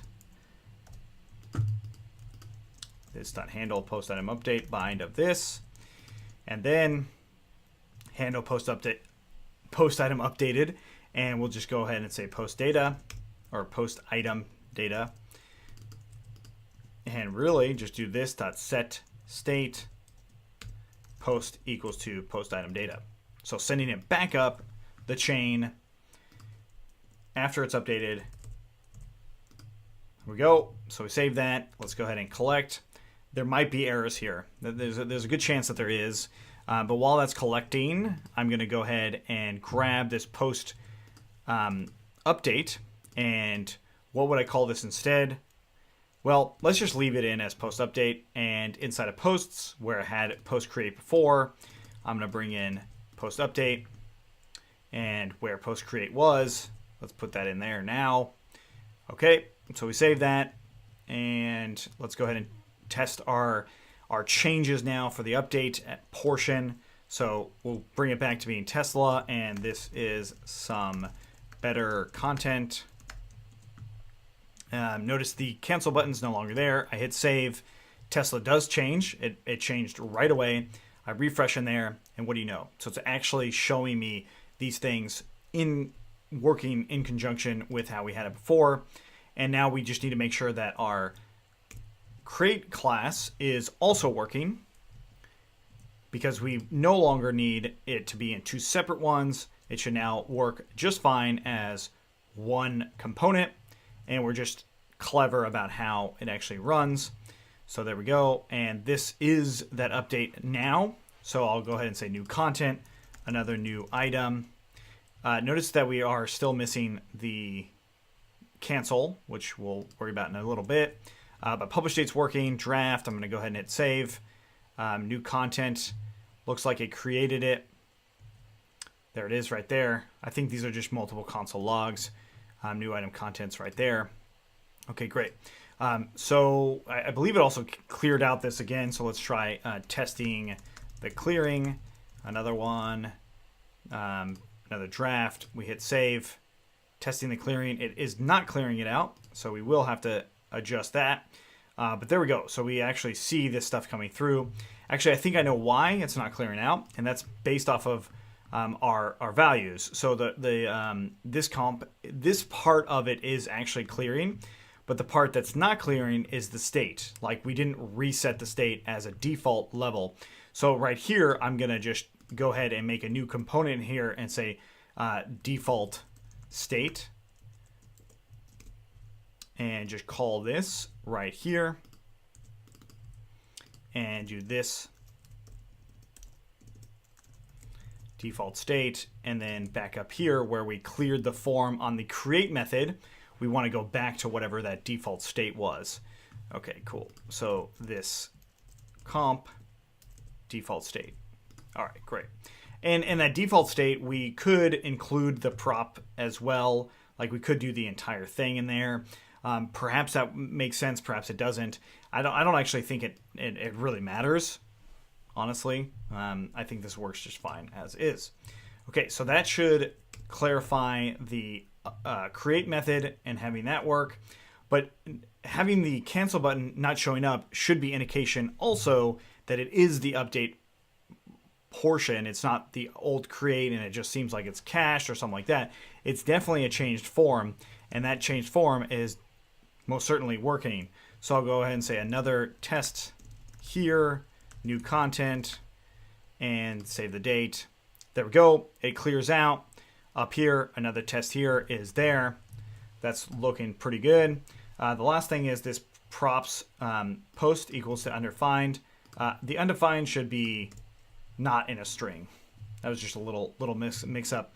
And I can also say if it's not equal to undefined. So maybe the default should be that it shows up, and then if it doesn't equal to undefined, then it will be none. Okay.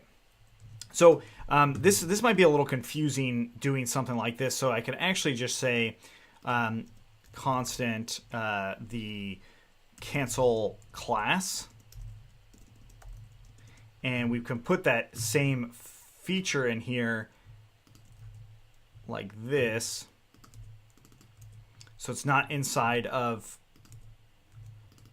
the class name itself, but rather it's going off of this. So that hopefully makes it just a little bit easier to follow. Maybe not, but oftentimes you'll see both of those interchanged in various React apps. All right, so let's do that final collect. Okay, so it's done. And I refresh in here. Cancel showing here. And it's not showing there. Great. So this focus, the button focus portion, so like going back into the posts, the actual item is in focus. I don't actually think I want to do that any longer, like focusing that reference. I just wanted to show you guys about it because, you know, if it's a long list view like we currently have it, I probably won't end up focusing that right away. And really, I probably won't even have a create method inside of that anyway, like as in inside of the post. It's probably not a great idea to have create in there along with all of these other posts, but that's not something I'm going to worry about yet. And then post create, I'm going to go ahead and comment all of it out and say left for reference. That's it. Because we actually don't want that anymore. It's no longer the one that we use, and therefore we want to make sure that we delete any imports of it. I think I only imported it in one place, and it appears that I did. Okay, cool. And then one final thing is in our routing, I'm going to bring in import post update from posts, post update, route exact path. We're going to do posts create post update. Oh, I can leave that trailing slash off. Okay, so that should give us that form rendered all by itself. And it's not going to have a property of, you know, like the post is not going to be on there. So the form should actually render empty, and it should render just fine as an empty form. Perhaps this is not how I actually want to create view itself, but let's go ahead and take a look. We go into create, and there we go. So I now have a way to actually create this post, right? Pretty awesome. Okay. Now, again, we might want to have that form itself as its own view. And also, we're getting a little jumbled with post, update, and create. Perhaps we need different names. That's something we still need to do. Stick with us. There's still a little bit more cleanup that I want to do, and that is creating an actual view where our form can be rendered and just kind of rename things so it all makes sense, especially when we look at this code later in the future. Right, so the reason I called it post update was because we initially did it as an update view, and then we wanted to redirect that component to being both update and create, which a better name for that should be post form. So let's actually go into post update, rename the file post form, and rename each part of it post form, and export default to being post form as well. And then in our post detail, we are going to change post update to post form. Post form. Pretty cool. Okay. And then the next thing is in our app, we don't want it to be the post update, the create portion of this. We want it to be a create view. So in post create, this is where we'll do it. We're actually doing it very similar to any other view that we have, except this time we're not using all the same things that we did in the original post create, which again, I'll leave that code in there for reference. So all we're going to do is render out a method in here that's going to return pretty much just our form, but we'll also just go ahead and say div and put an h1 here and say create post. And then let's go ahead and bring in that form again. So we'll import post form from post form. And there we go. Okay, cool. And the post form method, I think it needs a few things cleaned up. One of them being on clicked clear form. Let's call it cancel instead of that. Call it clear. And since we're calling it clear, I can always leave that there. I can clear all of the form itself. So this .clear form is a little bit different than what we originally intended because of the state related things. So clear form, this reset, I can actually just also set it to the default state. So go ahead and say this .default state. We've seen that. So back up into our create method right here. I can go ahead and leave it in as clear form instead of default state, and that allows that to clear, and that should also allow that button to do that clearing as well. Okay, cool.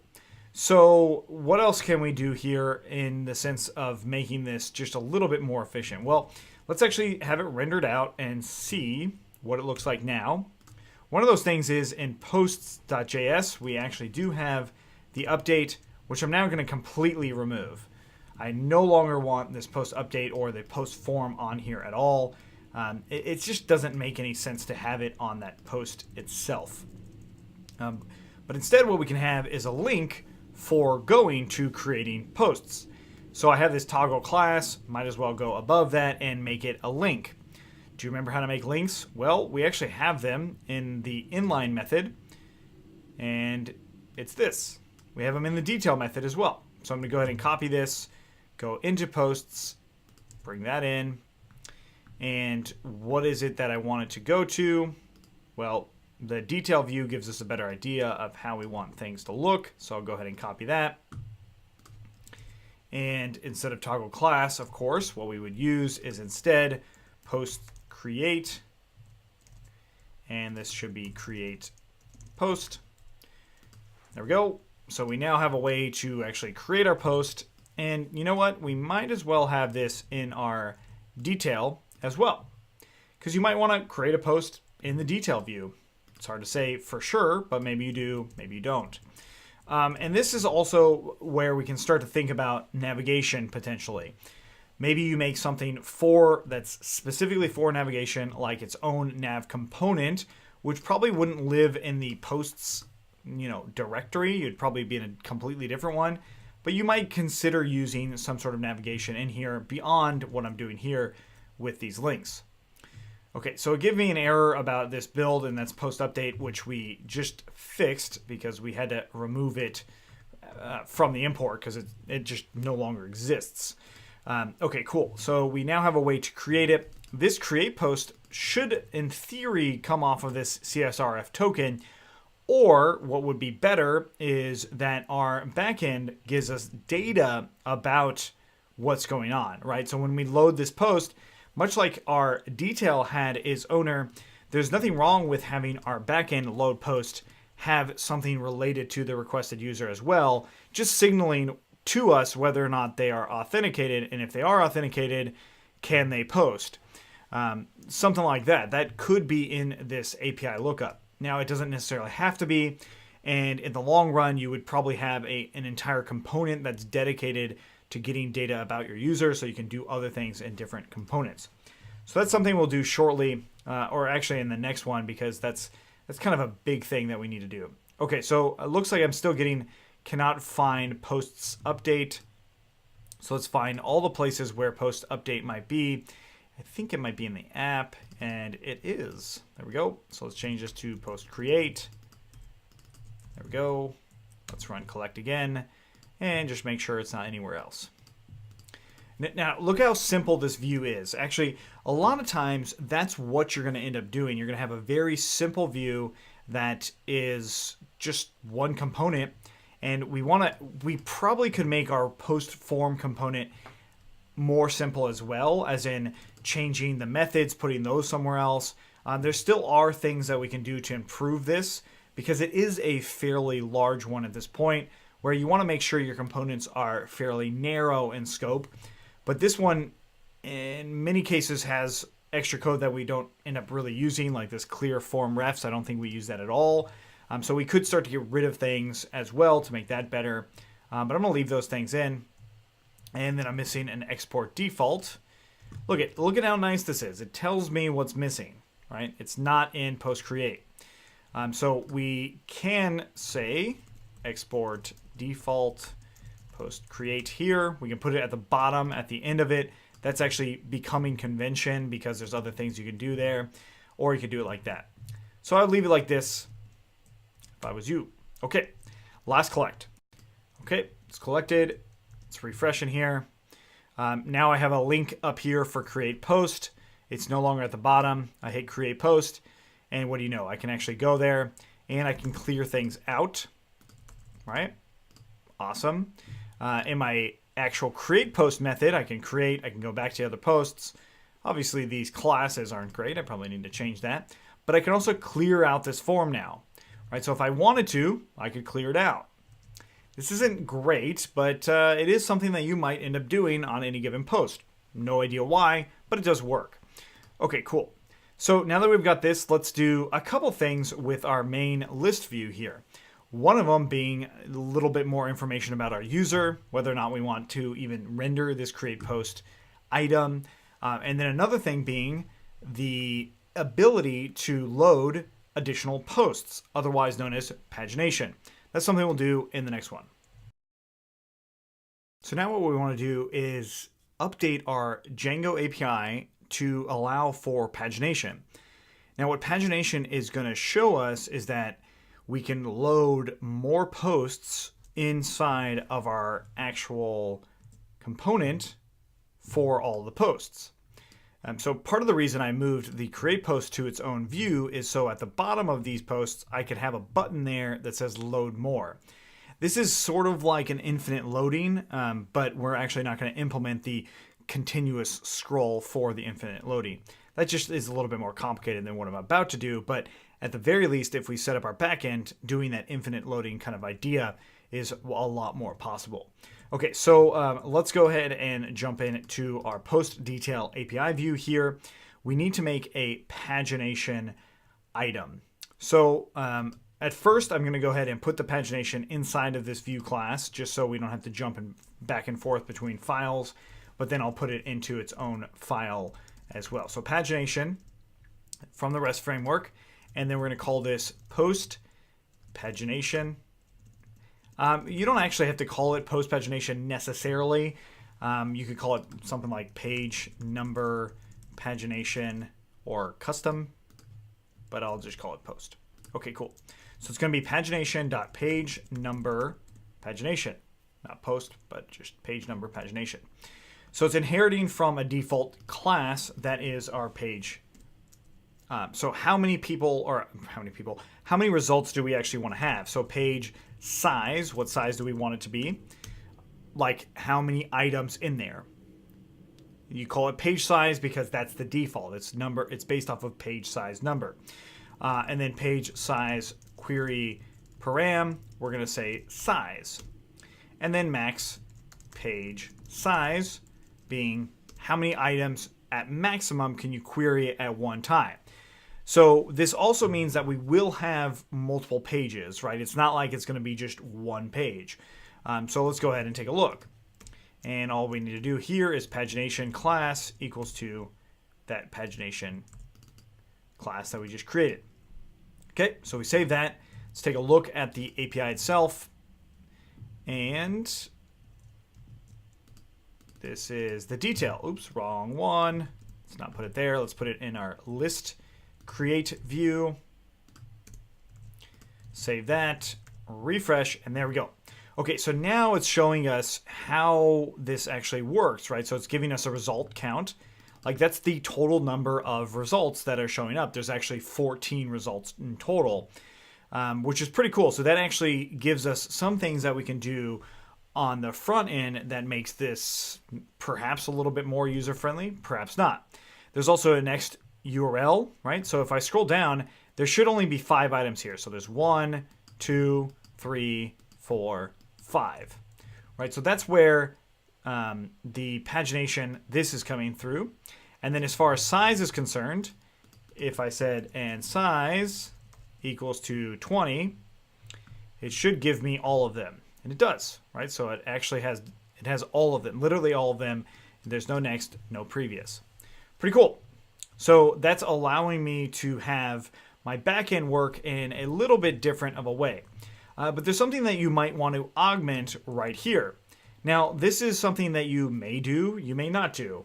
I'm going to do it for this purpose, for making it easier that I understand that this user has some sort of permission over various things. In one sense of having permission over any given post, like this could be used in a comments section, or just has permission to, create posts. In other words, I want to make sure that my isAuthenticated user has permission on this request. So it's only one request that shows me whether or not it has permission. So to do this, I have to actually override the default paginated response. So that does mean that I have to import another thing from REST framework .response import response. So the response class itself. And we're going to go ahead and define get paginated response, and that takes in self and data. Remember, we're overriding the default here. So we want to have our own context for this. I'm going to write the defaults first, and that's self.get next link. I'll explain these things in a moment. To next link, and then previous, and then get previous link, and then count equals to self.page.paginator.count, and then results.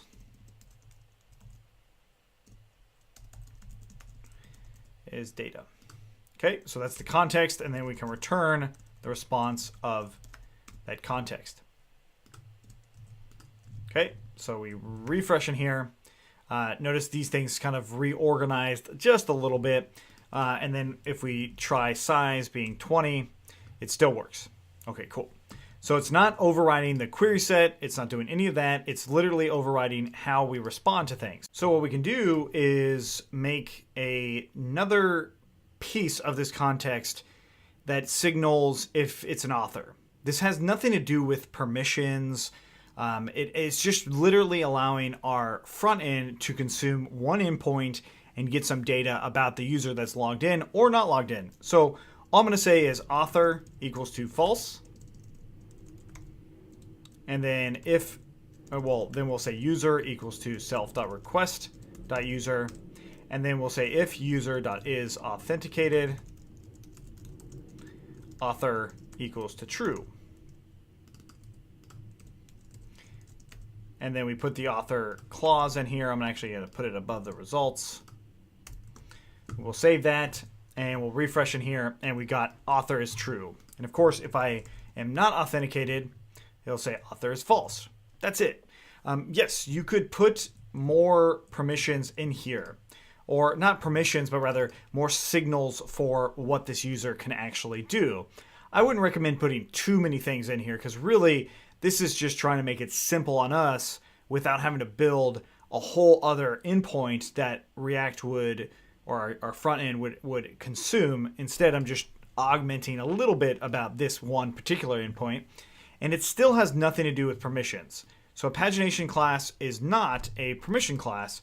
So whatever you put in there, even if it says that it is an author and it's not actually an author, the permission class would actually handle what's going on there. But as you see here, this makes things maybe a little bit easier for us when we go to edit things. We now have something for author, like whether or not they can even do something, and we also have something for owner, whether or not they actually own this item. This isn't the only way to do it, but it is a way that just makes it a little bit easier on us in development. But then in the future, when you do have an endpoint that actually has all the related user data, then you could, again, adjust and change this so that the front end won't have that many changes that need to have happen, but all the logic would already be there. So in other words, we are about to create logic for this author part, and regardless of how you actually get whether or not this person's an author, that logic will already exist, making development a lot easier. Okay, so that's what we'll do in the next one. All right, so now that we have that new method of discovering whether or not this is an author, I can put this on my create post. So going into my posts.js, I'm just going to add that as a component of this state. Now, the response data is actually now different because we changed the API to do that pagination. We now have something called results. So the posts are actually in response data.results now. And we also can say stuff like next is also the response data.next, and previous response data.previous, and then owner, or rather not owner, but author response data.author, right? So all of those things are in our API. We can also get that count, response data.count. And that actual count will be the total count, not the post count, right? So the post count is different. It shows us in the results. So, something like this still works fine, right? So that still should be okay.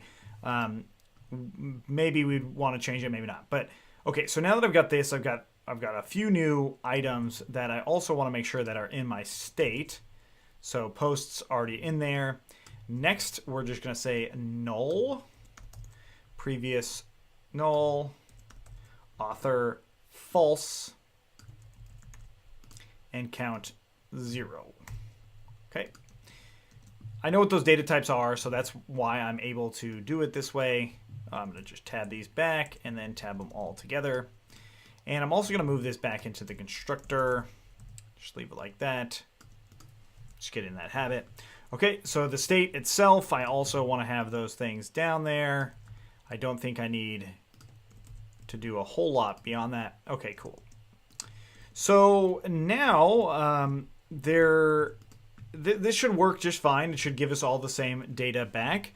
Of course, this cookie information is, well, it's not used down here anymore because we don't need to use it anymore. But rather what I want to use is author.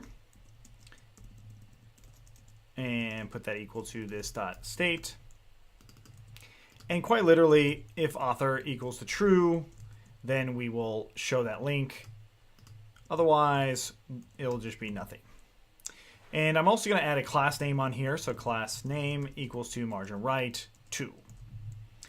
Okay, so if the author is true, then it's going to be, go ahead and do that.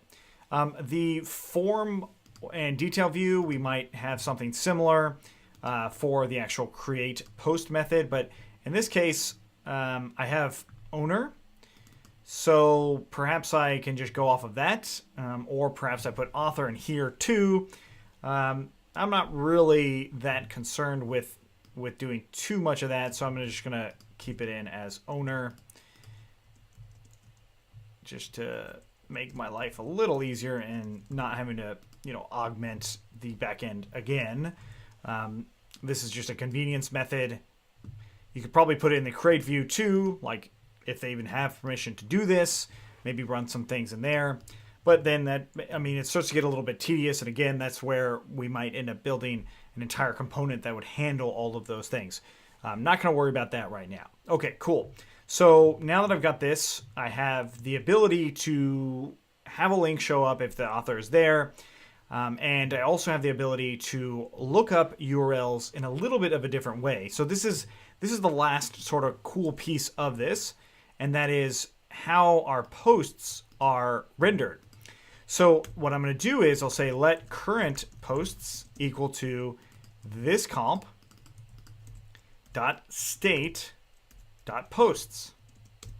And I just want to add in my posts to this current post. So whatever that result is, I want to just add it in with my current posts. So all we need to do is that dot concat. So concat as in combining two lists, and those would be the results. Okay. The next part is the actual URL. So I'll say URL or next endpoint. Okay, and we'll say if next endpoint is not equal to undefined, then we'll say we'll do something more like this. Let endpoint equal to that, and then we'll put the endpoint equal to that, just like that. Okay, cool. You'll see why I'm doing this in just a second. But what this should allow us to do is actually add to our current post. That's what this is doing. So by default, the initial state is empty, right? Where's our empty? Right there. And then as we call load posts, it should add those new results on there. So this also means that at the very end of our posts, the very end of this, as in after that, we can put another item in here. So let's do button, and we'll do on click, and we'll say load more posts, and load more. And on click will be this.load more posts. We haven't created that method yet, but we absolutely will. So let's go ahead and save it. Okay, and load more posts. What this is going to do, well, let's get rid of that. This should actually call this.load posts of the next endpoint, and the next endpoint would be this.state.next. So I should probably also say that const next equals to this.state, and if next is not equal to null, and we probably want to say or undefined, or next is not equal to undefined. It should be defined, but let's just make sure it's that. And then we would just go ahead and load those next posts. Okay, so since I have this constant of next, I should probably bring it down here as well. And with the same button, same idea, is not equal to null, then we can put that button. Otherwise, empty string. Again, it should probably be null, not undefined, so you could add that or clause there as well. But this should allow us to see more posts. So now, by default, it should only bring us 5, but we have more than 5. So let's go ahead and update this by running collect. And actually, I need to refresh in here and notice that it says no post found because I changed the back end, but I didn't actually change the front end yet. And I'm finally actually changing the front end, and hopefully we actually don't run into any errors, but we do. So response is not defined. Okay, so let's look in here for response JSON. Oh, that's this right here. So we want to make sure we're using the right call here, response data. Okay. And then with this count, we could say something like results, like how many blog posts there are, all that stuff. We totally could put that down inside of this div. I'm going to leave it out. I'm also going to get rid of this hello world stuff. Don't need that any longer. Okay. And there we go. So let's open up our JavaScript console, refresh in here. It's saying no posts found, which is not accurate. So if I hit load more, it does go for the next array, but for some reason the results are not coming through. Let's see why. It has everything to do with this. That should be an S, results. Little error. Okay, cool. But again, we see that my author is also not showing. That's odd. So author should be giving us a response. Do we spell it incorrectly on the back end? Nope. Author should be correct. And so should that. Okay, so it's not loading any more posts, even though the results are there. Let's see why. Go ahead and console log current posts. And perhaps I'll have to say new posts equals to that. Perhaps we actually needed to set it to a new list. It's possible. But the author should show up, so our button should be showing up in there, but it's not for some strange reason. So I'll go ahead and the response data shows the author is false. Oh, I know why. So lookup. We actually haven't adjusted our lookup to make sure that our data is coming through. I think we did it on the detail view, and so we did. Okay, so our post view has to have that same exact thing in there. Otherwise, it's never going to include those credentials. Okay, so we already have cookie. We already have all that stuff. Okay, so we'll save that. Let's run collect again. This time around, it should do both things because we've updated some stuff. Okay, let's finish collecting. Refresh in here. And there we go. We've got our new posts there. There's only a few of them. I hit load more, and it loads more. Eventually, it will run out, right? So it actually does. And it just doesn't show any more posts. So pretty cool. And also not that complicated. So is it possible that we could have done all of this in one step? Well, let's try that out. I'm going to go ahead and say in our posts, I'll just do this.state.post.concat, the results. Okay, so it's keep grabbing the original state and then it's adding the results to it. That should, I mean, I think this part will work too. I just put it the other way so we can better clearly see what's going on in one list, but perhaps this is going to be a better method for us overall. Okay, let's see that done. All right, there we go. Load more, and what do you know? It works fine. Okay, cool. So there we go. We now have a way to create posts, look at them, delete them, all of these things. It's pretty awesome. So, I mean, there's definitely more things that we could do to improve how this thing works. One of the big ones is taking a look at our data here. So if I jump back into the JavaScript console and I refresh in here, let's preserve the log. Oh, wait, actually, I removed part of the log that I wanted to keep so we could see what it is that we could absolutely improve, which takes a whole nother set of technology and methods to make this happen. But it all has to do with the states. So the states are constantly being reloaded and changed. So that means that when I click on another view, that's a whole new state, and it's not really keeping the history of that state. You know, it actually does a whole nother request, which we'll see. I mean, you can see in the network as well, it's doing another request, right? So it's going to that post, doing another request, right? So we can also see it in the console log. If I keep the preserve log going, click on tests, go back to posts, tests, post. I mean, all of these are doing requests to the backend. So it's hitting the backend several times, even though we don't really need it to. So that's something that is a bigger concept that is something we want to work towards. But now what we have is a fairly straightforward and easy way to post in just a whole big React component. I mean, it's not that big of a component, but it is a useful one in the sense that we can load more items, we can add new items, we can see them. You could add in a delete method. This is not something I added, but it's really simple. You would do the same thing that we did for update and posting, right? So it's the exact same thing as what's on this form. Adding an endpoint, adding the method, adding the authentication headers, and going forward with it. So that's how you would do a delete method. But I mean, really, I think at this point you have enough of the integration between Django and React that you can build a lot more things here. So if you have any questions, please let me know. Otherwise, let's keep going.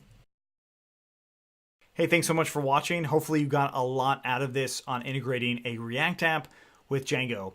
One of the things that I really want to emphasize here is that you build the majority of the React component inside of using the React development environment. So npm run start.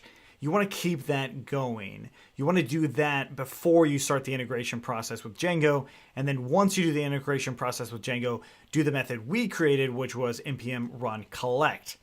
Now, I am really interested in hearing what more you want to learn with this integration or with React itself.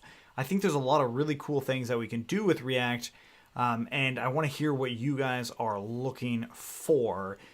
That way we can build better things, and we might build off of what we did here, or we might do completely brand new ones. It just really depends on what it is that you're looking for. So please let me know in the comments, and thanks so much for watching. Look forward to seeing you next time.